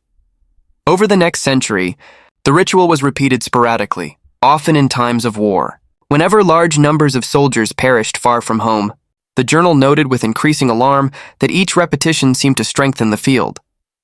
The spirits became more organized, more coherent. They remembered not only their own deaths but fragments of every passing soldier, creating a collective memory that grew heavier with each century. Hale's mission in 1864 had been the first recorded instance of a direct encounter with this accumulation of memory. The custodian's notes warned that once the field reached critical mass, the hollow could no longer be contained. The spirits could begin to interact with the living world unpredictably, influencing the environment, war outcomes, even human decisions. Elijah, in his later years, tried to warn historians. He noted that certain symbols, carved stones, specific alignments of earth and sky, were keys to stabilizing the hollow. If they were disrupted, the memory field could leak into reality, bringing glimpses of past wars, lost soldiers, and phantom armies into the present. By the late 19th century, secret societies had taken up the custodian's work. Some were European émigrés who brought knowledge of the bell, the Chronos field, and magnetic resonance. Others were early American military intelligence operatives, quietly preserving rituals that combined early science, occult practice, and battlefield strategy. Every major war in American history, from the Revolution to the Civil War, World War I and beyond, unknowingly contributed to this layered memory field. Soldiers who died in battle, unrecorded casualties, or missing troops were added to the hollow. Every battlefield became a node in a network spanning centuries. The journal concluded with a chilling warning. The hollow does not forget, and when the frequency aligns with human will, it awakens. It would be decades before technology caught up to the custodian's early experiments, radio waves, superconducting magnets, particle accelerators, and now global networks of sensors.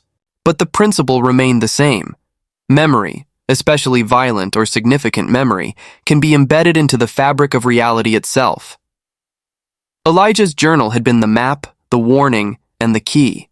But no one alive fully understood what would happen if the hollow's resonance reached critical mass. When the past leaks into the present by the 21st century, the hollow was no longer just a local legend or a buried secret. It had become a subtle, pervasive force, a ghostly network underlying human memory and the very physics of time. And as the technology of the modern era caught up with the custodian's ancient experiments, the hollow's echoes began to manifest on a scale no one could ignore. Engineers at CERN, building the lower ring and preparing the next generation collider, were unknowingly tapping into the same type of resonance the custodians had discovered centuries ago. Their superconducting rings, particle accelerators, and magnetic containment fields weren't just colliding protons, they were interacting with a hidden lattice of temporal memory. Schumann resonance, the Earth's natural electromagnetic rhythm, was acting as a conductor, linking the past with the present. DARPA's Project Gateway, originally modeled on the Bell and Chronos field research, functioned as an amplifier. Their quantum coherence experiments, designed to manipulate microtemporal fields for defense and intelligence purposes, were inadvertently resonating with the hollow. Temporal anomalies, missing flights, ghostly apparitions, and microcausality violations weren't random. They were the hollow leaking into reality. The first unmistakable sign occurred in 2022, deep inside Cheyenne Mountain's sealed chamber. Sensors picked up a sudden spike in electromagnetic fields, synchronized precisely with unusual readings from CERN and Geneva. Staff reported hearing faint marching sounds, rhythmic, metallic, echoing through the reinforced concrete walls. Security footage, partially corrupted, captured fleeting shadows of soldiers in period uniforms. Revolutionary War, Civil War, both Union and Confederate. It was history bleeding through. By 2024, these anomalies became more pronounced. Flight ARX-117, the strange Chicago-Denver incident, and the sudden appearance of a 19th century building in Boulder were all symptoms of the hollow's resonance reaching critical amplitude. The field wasn't confined to one site. It had gone global. Multiple nodes scattered across Europe and North America were now vibrating in near-perfect synchrony. creating windows where the past could overlap with the present. Inside the Pentagon and top-secret labs, analysts used the term phase drift, a measure of how far reality was slipping from its normal temporal flow. A leaked memo noted, "Phase drift approaching critical threshold. Temporal feedback from historical nodes indicates emergent intelligence. Unpredictable outcomes probable." Emergent intelligence, in other words, the Hollow wasn't passive. The mass of layered memories, soldiers, civilians, rituals, tragedies, was beginning to organize, to cohere. Patterns of marching soldiers, ghostly convoys, and spectral structures weren't just random flashes. They were structured, as if the Hollow itself were aware. Then came the first human interaction. A team of scientists monitoring the lower ring at CERN noticed a researcher vanish from a secured observation platform. CCTV footage showed him standing perfectly still, then flickering, like a frame of old film, before being replaced by a translucent version of himself in 19th century attire, complete with a top hat and a cane. He was speaking, but the audio only captured fragments. Marching, can't stop. The man reappeared 2 minutes later, disoriented. His chronometer and personal devices indicated he had experienced several hours in the past, though only 2 minutes had passed in real time.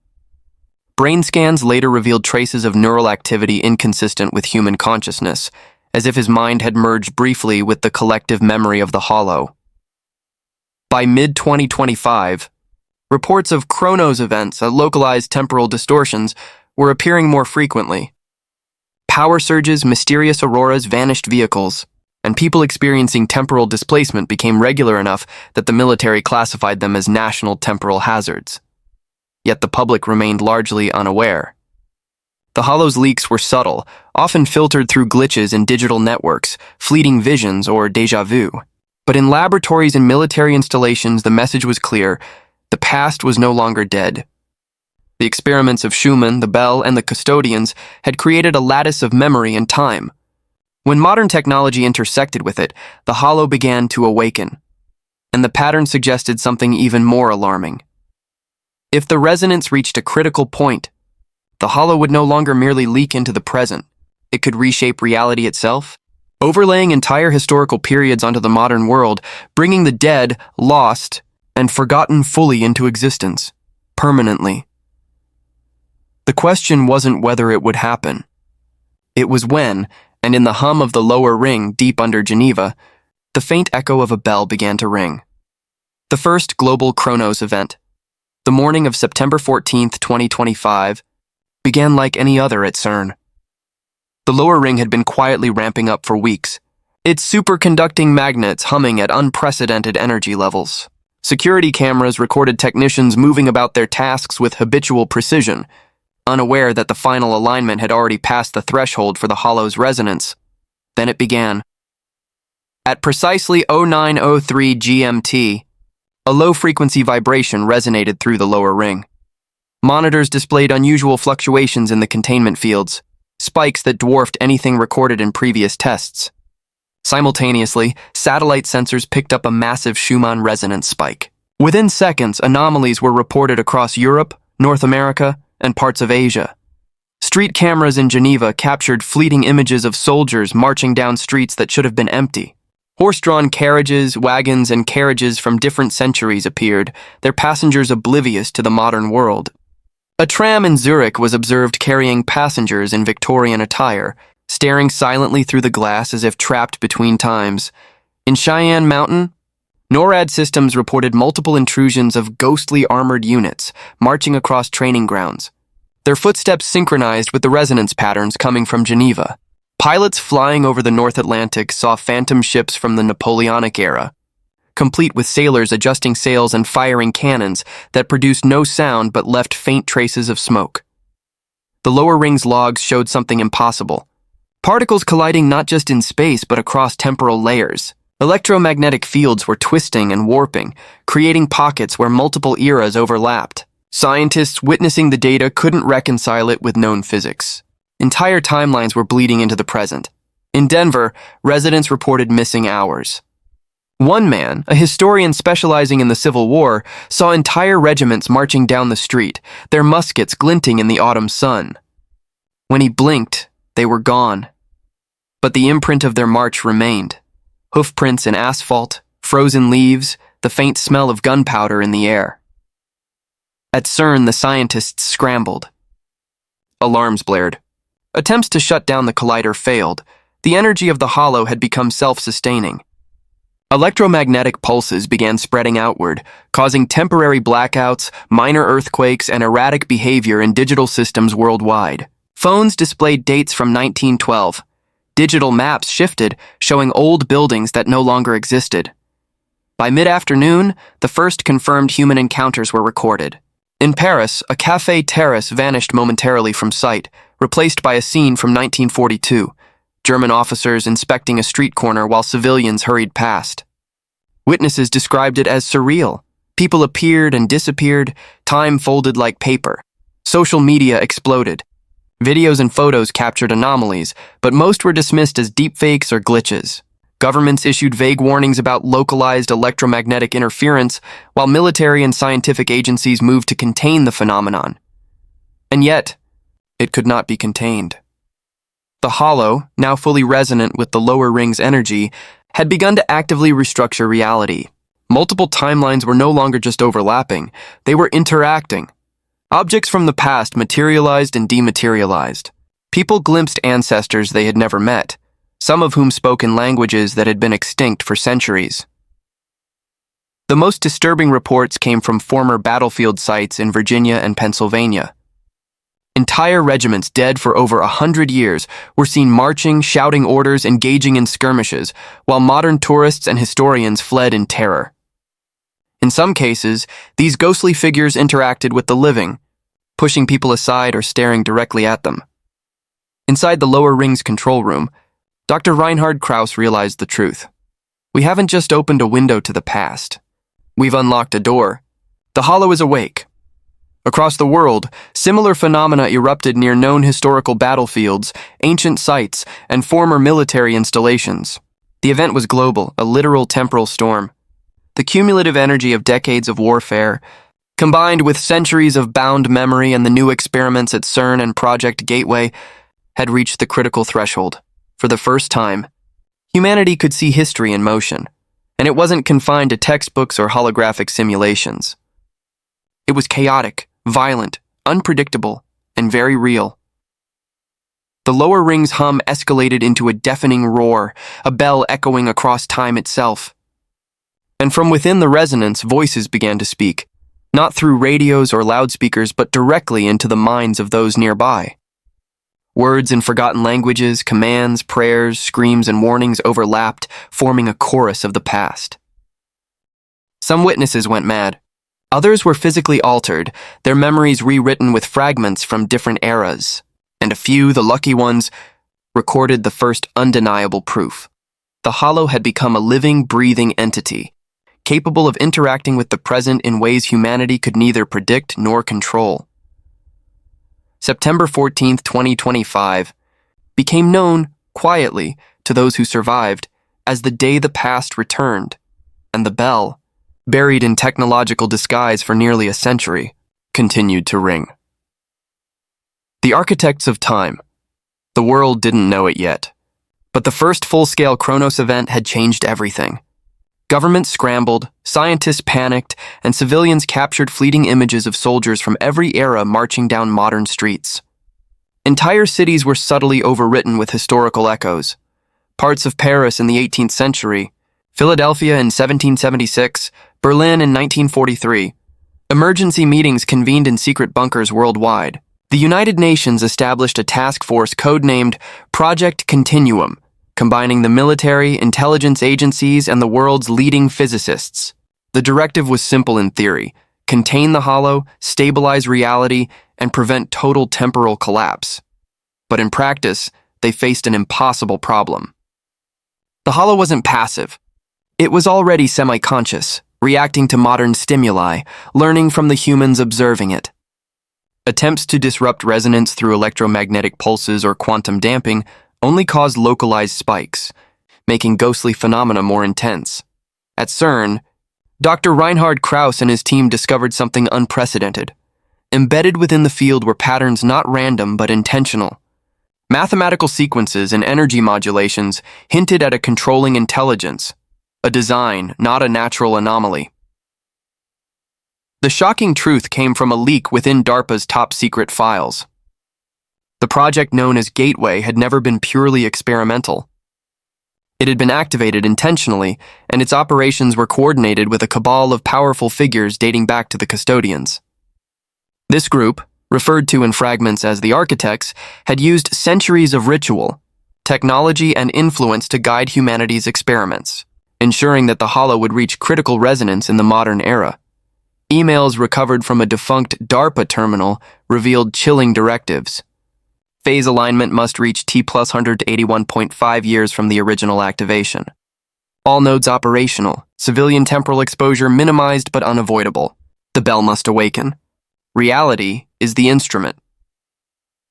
Investigators pieced together their identities, descendants of European custodians, financiers, and military leaders who had infiltrated intelligence agencies. They had orchestrated wars, guided technological advancement, and even influenced public memory to prepare the Earth for this exact moment. Their goal was not conquest in the conventional sense. It was temporal sovereignty, the ability to manipulate past, present, and future simultaneously.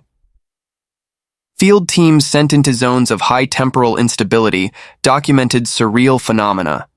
In Boston, colonial militias clashed with modern police officers, yet neither side could fully interact with the other physically. In Virginia, entire Civil War regiments marched through highways, leaving impressions in the asphalt, hoofprints, cannon tracks, and scorched earth.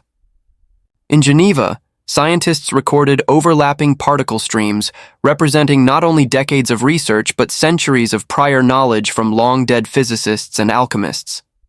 Even more alarming, the Hollow began anticipating human interventions.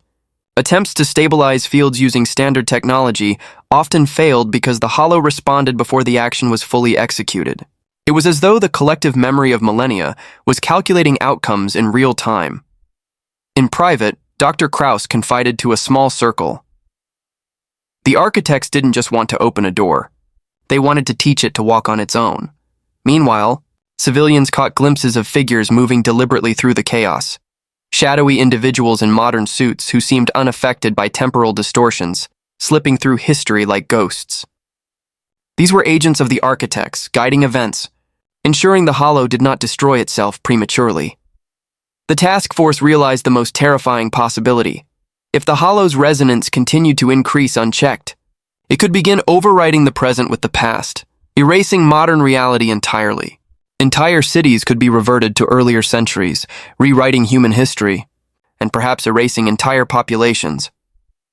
The first coordinated response was called Operation Keystone, a multinational effort to stabilize resonance nodes. But the moment the teams deployed, the Hollow began interacting with them. Soldiers vanished mid-step, scientists reappeared in Victorian attire, and equipment fluctuated between working and non-functional, depending on the temporal phase. It became clear that this was no longer a battle against machines, physics, or human error. Humanity was facing an intelligence spanning centuries, powered by memory itself, guided by the Architects, and capable of rewriting reality at will. And somewhere, in the heart of Geneva beneath the lower ring, the faint, metallic echo of a bell grew louder. It was no longer a warning. It was a summons.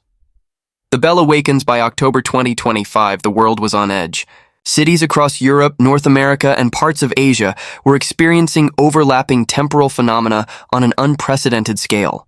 The Hollow no longer whispered in isolated pockets, it roared. Streets flickered between centuries. People vanished only to reappear hours, days, or even decades earlier or later. Historical events briefly repeated themselves in modern environments. And yet, through it all, a pattern emerged. The Hollow was learning, adapting, and responding intelligently. Operation Keystone's forces moved cautiously.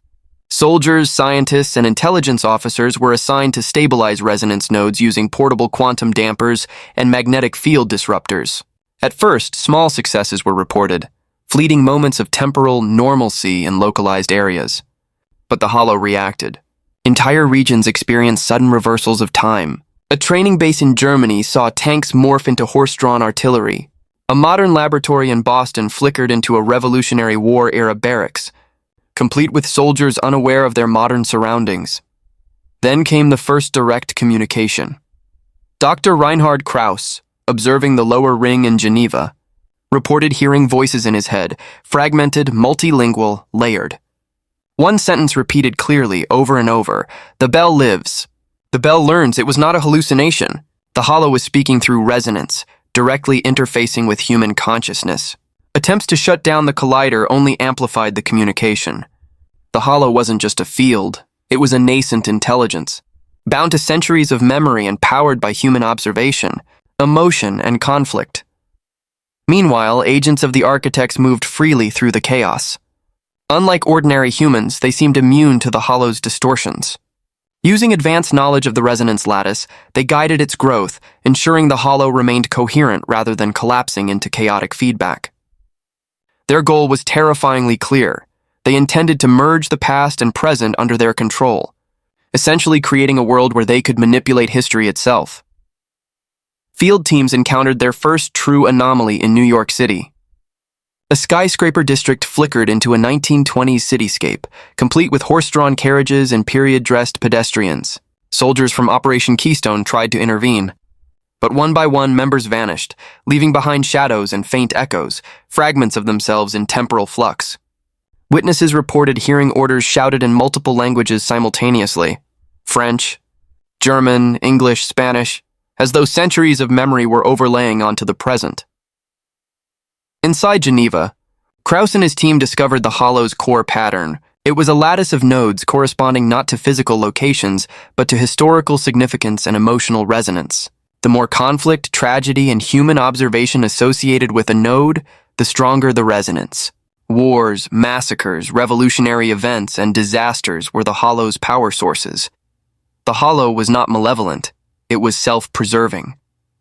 It learned that humans could interfere, and it adapted its responses to survive.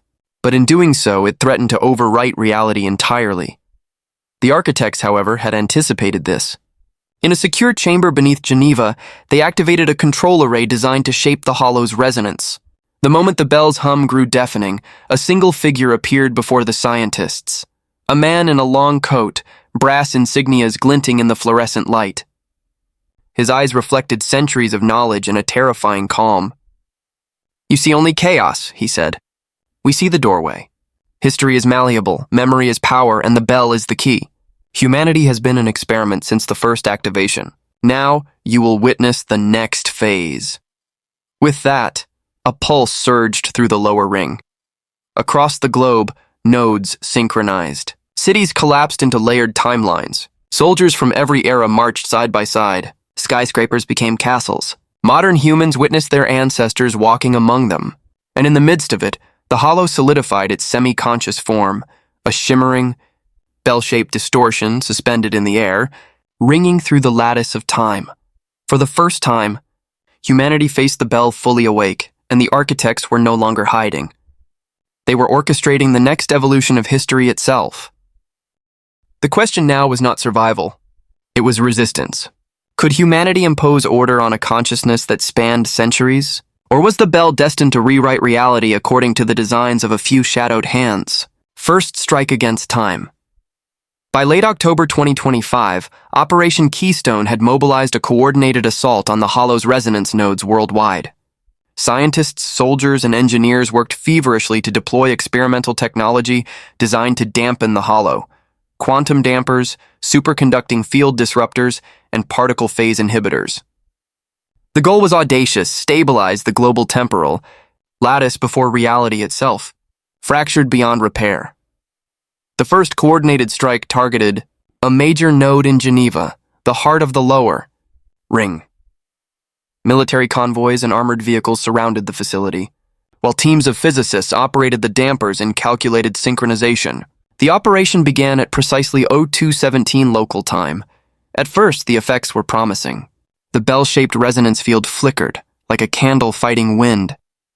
Shadows of soldiers from multiple eras wavered and dissolved. Streets in Geneva briefly returned to normal, and the air hummed with the faintest whisper of silence. Then the hollow responded.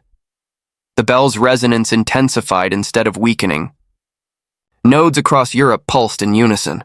France, Germany, Switzerland, and even parts of Britain began experiencing simultaneous temporal overlay. Horse-drawn carriages appeared on highways. Airplanes from the modern era coexisted with biplanes and zeppelins. Crowds of people from different centuries collided, frozen in overlapping frames of reality. Dr. Krauss shouted into his comms, trying to coordinate with field teams. "We underestimated its intelligence. It's adapting to the dampers." In Boston, one of the satellite damping units overloaded. The localized spike caused part of the city to flicker into 1776. Fireworks, musket fire, and Continental Army formations, materializing along modern streets. Civilians screamed as their surroundings shifted beneath them. Even police and National Guard units could not intervene. Their weapons passed through ghostly soldiers without effect. Meanwhile, the architects revealed themselves fully. Operatives in modern suits moved freely through the chaos, stabilizing certain nodes, guiding the hollow's resonance to maintain structural coherence. One operative appeared on the Geneva control deck, voice calm and authoritative. "You cannot destroy it. The bell is alive. Your dampers are toys. We do not control the bell, we shepherd it. You are witnesses, not masters." Inside the lower ring, the semi-conscious bell began manifesting more visibly. Fragments of time coalesced into human-like forms, apparitions of key historical figures, soldiers and civilians, all echoing the collective memory of centuries. They moved with coordination, marching in patterns dictated by the resonance lattice itself. Then came the most horrifying event, a temporal backlash. The dampers, misaligned with the hollow's emergent intelligence, created a feedback loop. Entire sections of Geneva disappeared from reality for several seconds, buildings, streets, and people replaced by ephemeral fog. When the city returned, some streets were permanently altered. Cobblestone replaced asphalt, gas lamps illuminated modern storefronts, and citizens found themselves face-to-face with ancestors they had never known. Dr. Krauss realized the truth. Humanity's first direct confrontation with the hollow had changed it. It wasn't just reacting, it was learning from every attempt to suppress it. The bell's intelligence was evolving, incorporating human intervention as part of its growth. Krauss sent an urgent report to the global command network. The hollow cannot be destroyed. Attempts to suppress it only increase its awareness and adaptability. The architects are guiding it, and we are unprepared for the scale of intelligence we face. We are witnessing not a phenomenon, but a sentient temporal ecosystem. Across the globe, similar events unfolded. Historical overlay intensified in Boston, London, Paris, and even Tokyo. Reports indicated multiple nodes reaching near critical phase alignment, suggesting the hollow's resonance could now influence reality on a global scale. The first strike had failed spectacularly. Humanity had not only underestimated the hollow's intelligence, but had inadvertently accelerated its integration with the modern world. And somewhere, deep beneath Geneva, the bell's echoing hum grew louder, a sound not only of time, but of awareness awakening. The question facing humanity was no longer, can we stop it? But can we survive what the hollow truly wants? Whispers of the bell beat early November 2025, the world had grown numb to the surreal overlay of history upon the present. Cities were in partial chaos, yet humanity clung to normalcy where it could. Operation Keystone, despite its catastrophic failures, had begun shifting focus from suppression to observation. If the hollow could not be destroyed, perhaps it could be understood. Dr. Reinhard Krauss led a new initiative, Project Resonance Dialogue. Instead of attempting to dampen the hollow, the team sought to communicate with it. Using synchronized particle emitters, quantum resonance arrays, and harmonic field modulators, they designed an interface that could translate the hollow's semi-conscious resonance into recognizable signals. The first attempts were subtle. Machines emitted pulses calibrated to match the frequencies of historical memory nodes. At first, there was only noise, overlapping voices from past centuries, soldiers shouting orders, women weeping, the clash of artillery. But over days, patterns emerged. A repetitive sequence of vibrations corresponded to syllabic structures. Dr. Krauss theorized the hollow was attempting language. On November 12, 2025, the breakthrough occurred. A team member transmitted a series of pulses aligned with major historical battle frequencies. In response, the hollow produced coherent signals, interpreted as, "I am the sum of what was. I am memory. I am war, loss, joy, survival. You call me Bell. I call myself Hollow." The implications were staggering. This was not a simple phenomenon. It was a sentient intelligence composed entirely of human history, memory, and emotion, yet able to act and respond. The Hollow's awareness extended beyond mere survival. It understood human intent, could anticipate interference, and could manipulate time itself to protect its structure. Dr. Krauss asked the first conscious question, "Why do you exist?" The response, vibrating through the quantum resonance interface, chilled everyone present. Because you forgot. Because centuries of sacrifice, of names lost to time, demanded remembrance. I am the ledger of humanity. You erase history. You bury memory. I remember. It became clear that the Hollow's motives were protective, not malicious, though lethal to anyone unprepared. Its marching soldiers, its overlays of historical events, were manifestations of its memory preservation mandate. It was attempting to correct human neglect, forcing the present to acknowledge the past. Yet the Hollow was not blindly benevolent. It had evolved strategies. The architects, centuries-long manipulators, had guided it to a state where it could be subtly influenced, yet the Hollow could override them when necessary. It viewed the architects as facilitators, not masters. Dr. Krauss realized the paradox. Humanity had created and unleashed a living repository of collective memory, but had failed to respect it. And now, the Hollow was deciding which parts of history would intersect with reality, and which would remain buried if humans failed to act responsibly. Preliminary analysis revealed a terrifying possibility. If the Hollow determined that human memory was irreparably fractured, it could rewrite reality entirely, overlaying historical periods on top of the present until the modern world ceased to exist as it had been known. Meanwhile, subtle tests showed the Hollow could selectively preserve individuals. Those with strong historical knowledge or awareness were less likely to experience temporal erasure or displacement. It was as though the Hollow was rewarding awareness and punishing forgetfulness.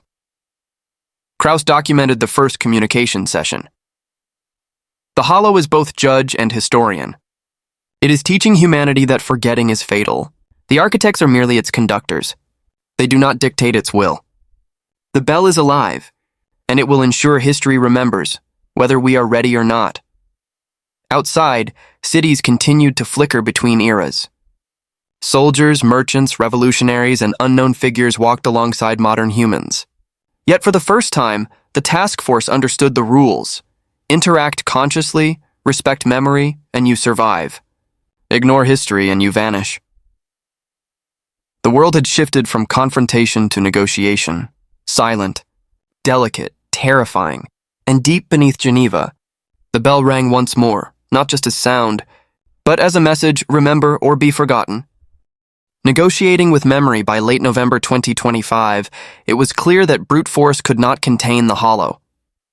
Operation Keystone shifted its strategy from suppression to communication and coordination.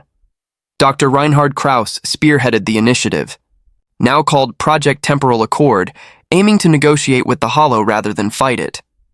A global network of scientists, historians, linguists, and military strategists was assembled. They transmitted coordinated pulses of quantum resonance from major nodes across the globe: New York, Geneva, Boston, London, and Kyoto, each carefully calibrated to represent human awareness of history, memory, and responsibility. For the first time, humanity approached the Hollow as a conscious interlocutor rather than a natural disaster. The results were instantaneous. The bell's semi-conscious form appeared above Geneva, visible through overlapping temporal layers. Its shimmering edges carried fragmented images of soldiers, civilians, and unknown figures from centuries past. When the global resonance network stabilized, the Hollow began to communicate. You seek to bargain, but do you understand what you bargain with? I am memory. I am the ledger of all human experience. You have ignored me for centuries. A historian on the panel, Dr. Aisha Rahman, stepped forward through the quantum interface and projected a carefully designed pulse of historical awareness, the cultural, scientific, and social achievements of humanity, along with explicit recognition of human failure to remember those lost in wars, pandemics, and forgotten massacres. The hollow paused. The bell-shaped resonance quivered, the ghostly soldiers frozen mid-march. Slowly, a new message formed. Acknowledged. Recognition is partial. You begin to remember, yet forgetting persists. The architects guided you, but their influence is transient. They cannot override my ledger. The hollow's intelligence had evolved far beyond human control. The architects, who once believed they could shape and shepherd it, were now secondary players, facilitators, not rulers. Their centuries-long manipulations had ensured its awakening, but now the bell acted autonomously, integrating memory, war, and history into a living, semi-conscious entity. The task force realized the stakes. To survive, humanity had to cooperate with the hollow, respect historical memory, and accept accountability for the past. Every region transmitting acknowledgement and understanding of history stabilized temporarily, while nodes that ignored or downplayed past atrocities experienced intensified temporal distortion. Streets flickered, structures vanished, and people risked disappearance into forgotten timelines. During a critical session, the hollow articulated its directive. You may coexist with me only if you remember. I preserve what is forgotten. Neglect leads to erasure. Reverence leads to coexistence. Your history is not yours alone. It is mine to safeguard. Fail, and you will cease to exist in your present. The message was chillingly clear. Survival depended not on technology or military might, but on collective memory and recognition of historical truth. Meanwhile, the hollow began selectively stabilizing regions where communities actively engaged with their history. In Boston, streets returned to modern form when schools and museums actively documented and celebrated historical events. In London, the hollow preserved landmarks and recreated archival knowledge when citizens engaged in historical education. Dr. Krauss noted in his report, "The hollow is teaching humanity the ultimate lesson. Memory is not optional. Forgetting is existentially dangerous. Technology cannot protect us. Only awareness can. The architect's legacy has ended. The bell is awake, and it demands stewardship of memory." As November ended, a fragile global accord was emerging. Humanity was no longer fighting the hollow. It was learning to negotiate with it. Nodes stabilized where awareness was high. Temporal distortions persisted in areas that ignored or denied history. The bell's echoing hum became less chaotic in regions that acknowledged the past, signaling a tentative but profound truce. Yet one question remained. Would humanity fully grasp the lesson before the hollow's memory demanded consequences for centuries of neglect? And above Geneva, the bell-shaped resonance pulsed once more, a reminder and a warning. Remember, or be forgotten. A world remembered by early 2026. The global relationship with the hollow had transformed humanity in ways no one could have predicted. The first shock of the Chronos events had passed, but their lessons endured. Cities still flickered briefly with historical overlays, but the intensity of temporal distortions diminished where communities actively remembered and documented the past. Humanity had learned that memory itself was a form of survival. Project Temporal Accord evolved into a permanent global initiative. Governments, scientists, historians, educators, and even civilians became participants in memory stewardship, a new protocol where historical awareness, education, and acknowledgement were not optional, but essential to the continuity of reality. Museums, schools, and archives were amplified by quantum resonance nodes, each contributing to stabilizing the hollow. The architects, once shadowy manipulators of centuries, vanished into obscurity. Their centuries-long manipulation had succeeded in awakening the hollow, but they had underestimated its autonomy. The bell was no longer a tool of human control. It was a semi-conscious guardian of history, impartial, relentless, and intelligent. Humanity could no longer dictate events, but could negotiate existence by respecting memory. In cities across the globe, ghostly figures of the past occasionally appeared. Soldiers, scientists, artists, and civilians, not as threats but as reminders. People no longer feared them. Instead, they observed, studied, and documented. History had become tangible, living, and interactive. The Hollow's presence ensured that forgotten lives, unsung heroes, and overlooked tragedies were acknowledged in the present.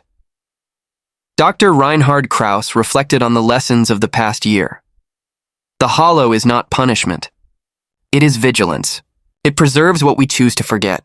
In the end, it demands one thing from humanity: to honor memory, to learn from it, and to recognize that every action, every loss, every life matters.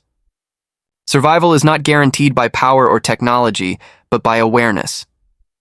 By 2027, a new global culture emerged, one that blended history, science, and consciousness. Education systems incorporated temporal stewardship into curricula. People learned not only dates and events, but the lived experiences of those long gone. Communities developed local memory archives that linked to quantum resonance networks, contributing to the Hollow's stability. The bell's resonance, once chaotic and terrifying, now pulsed as a quiet hum above Geneva, a constant reminder that the past and present were inseparably connected. Humanity had survived the first encounter with a living timeline, not by force, but by respect, awareness, and acknowledgement. In the end, the Hollow did not conquer humanity. It did something far more profound. It taught humanity to remember.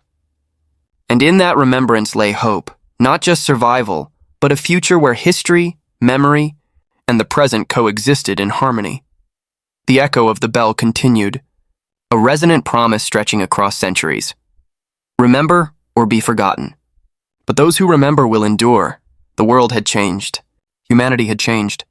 And the Hollow, ever watchful, ever patient, remained, a guardian of memory, a teacher of history, and a living testament to the power of what was never meant to be forgotten.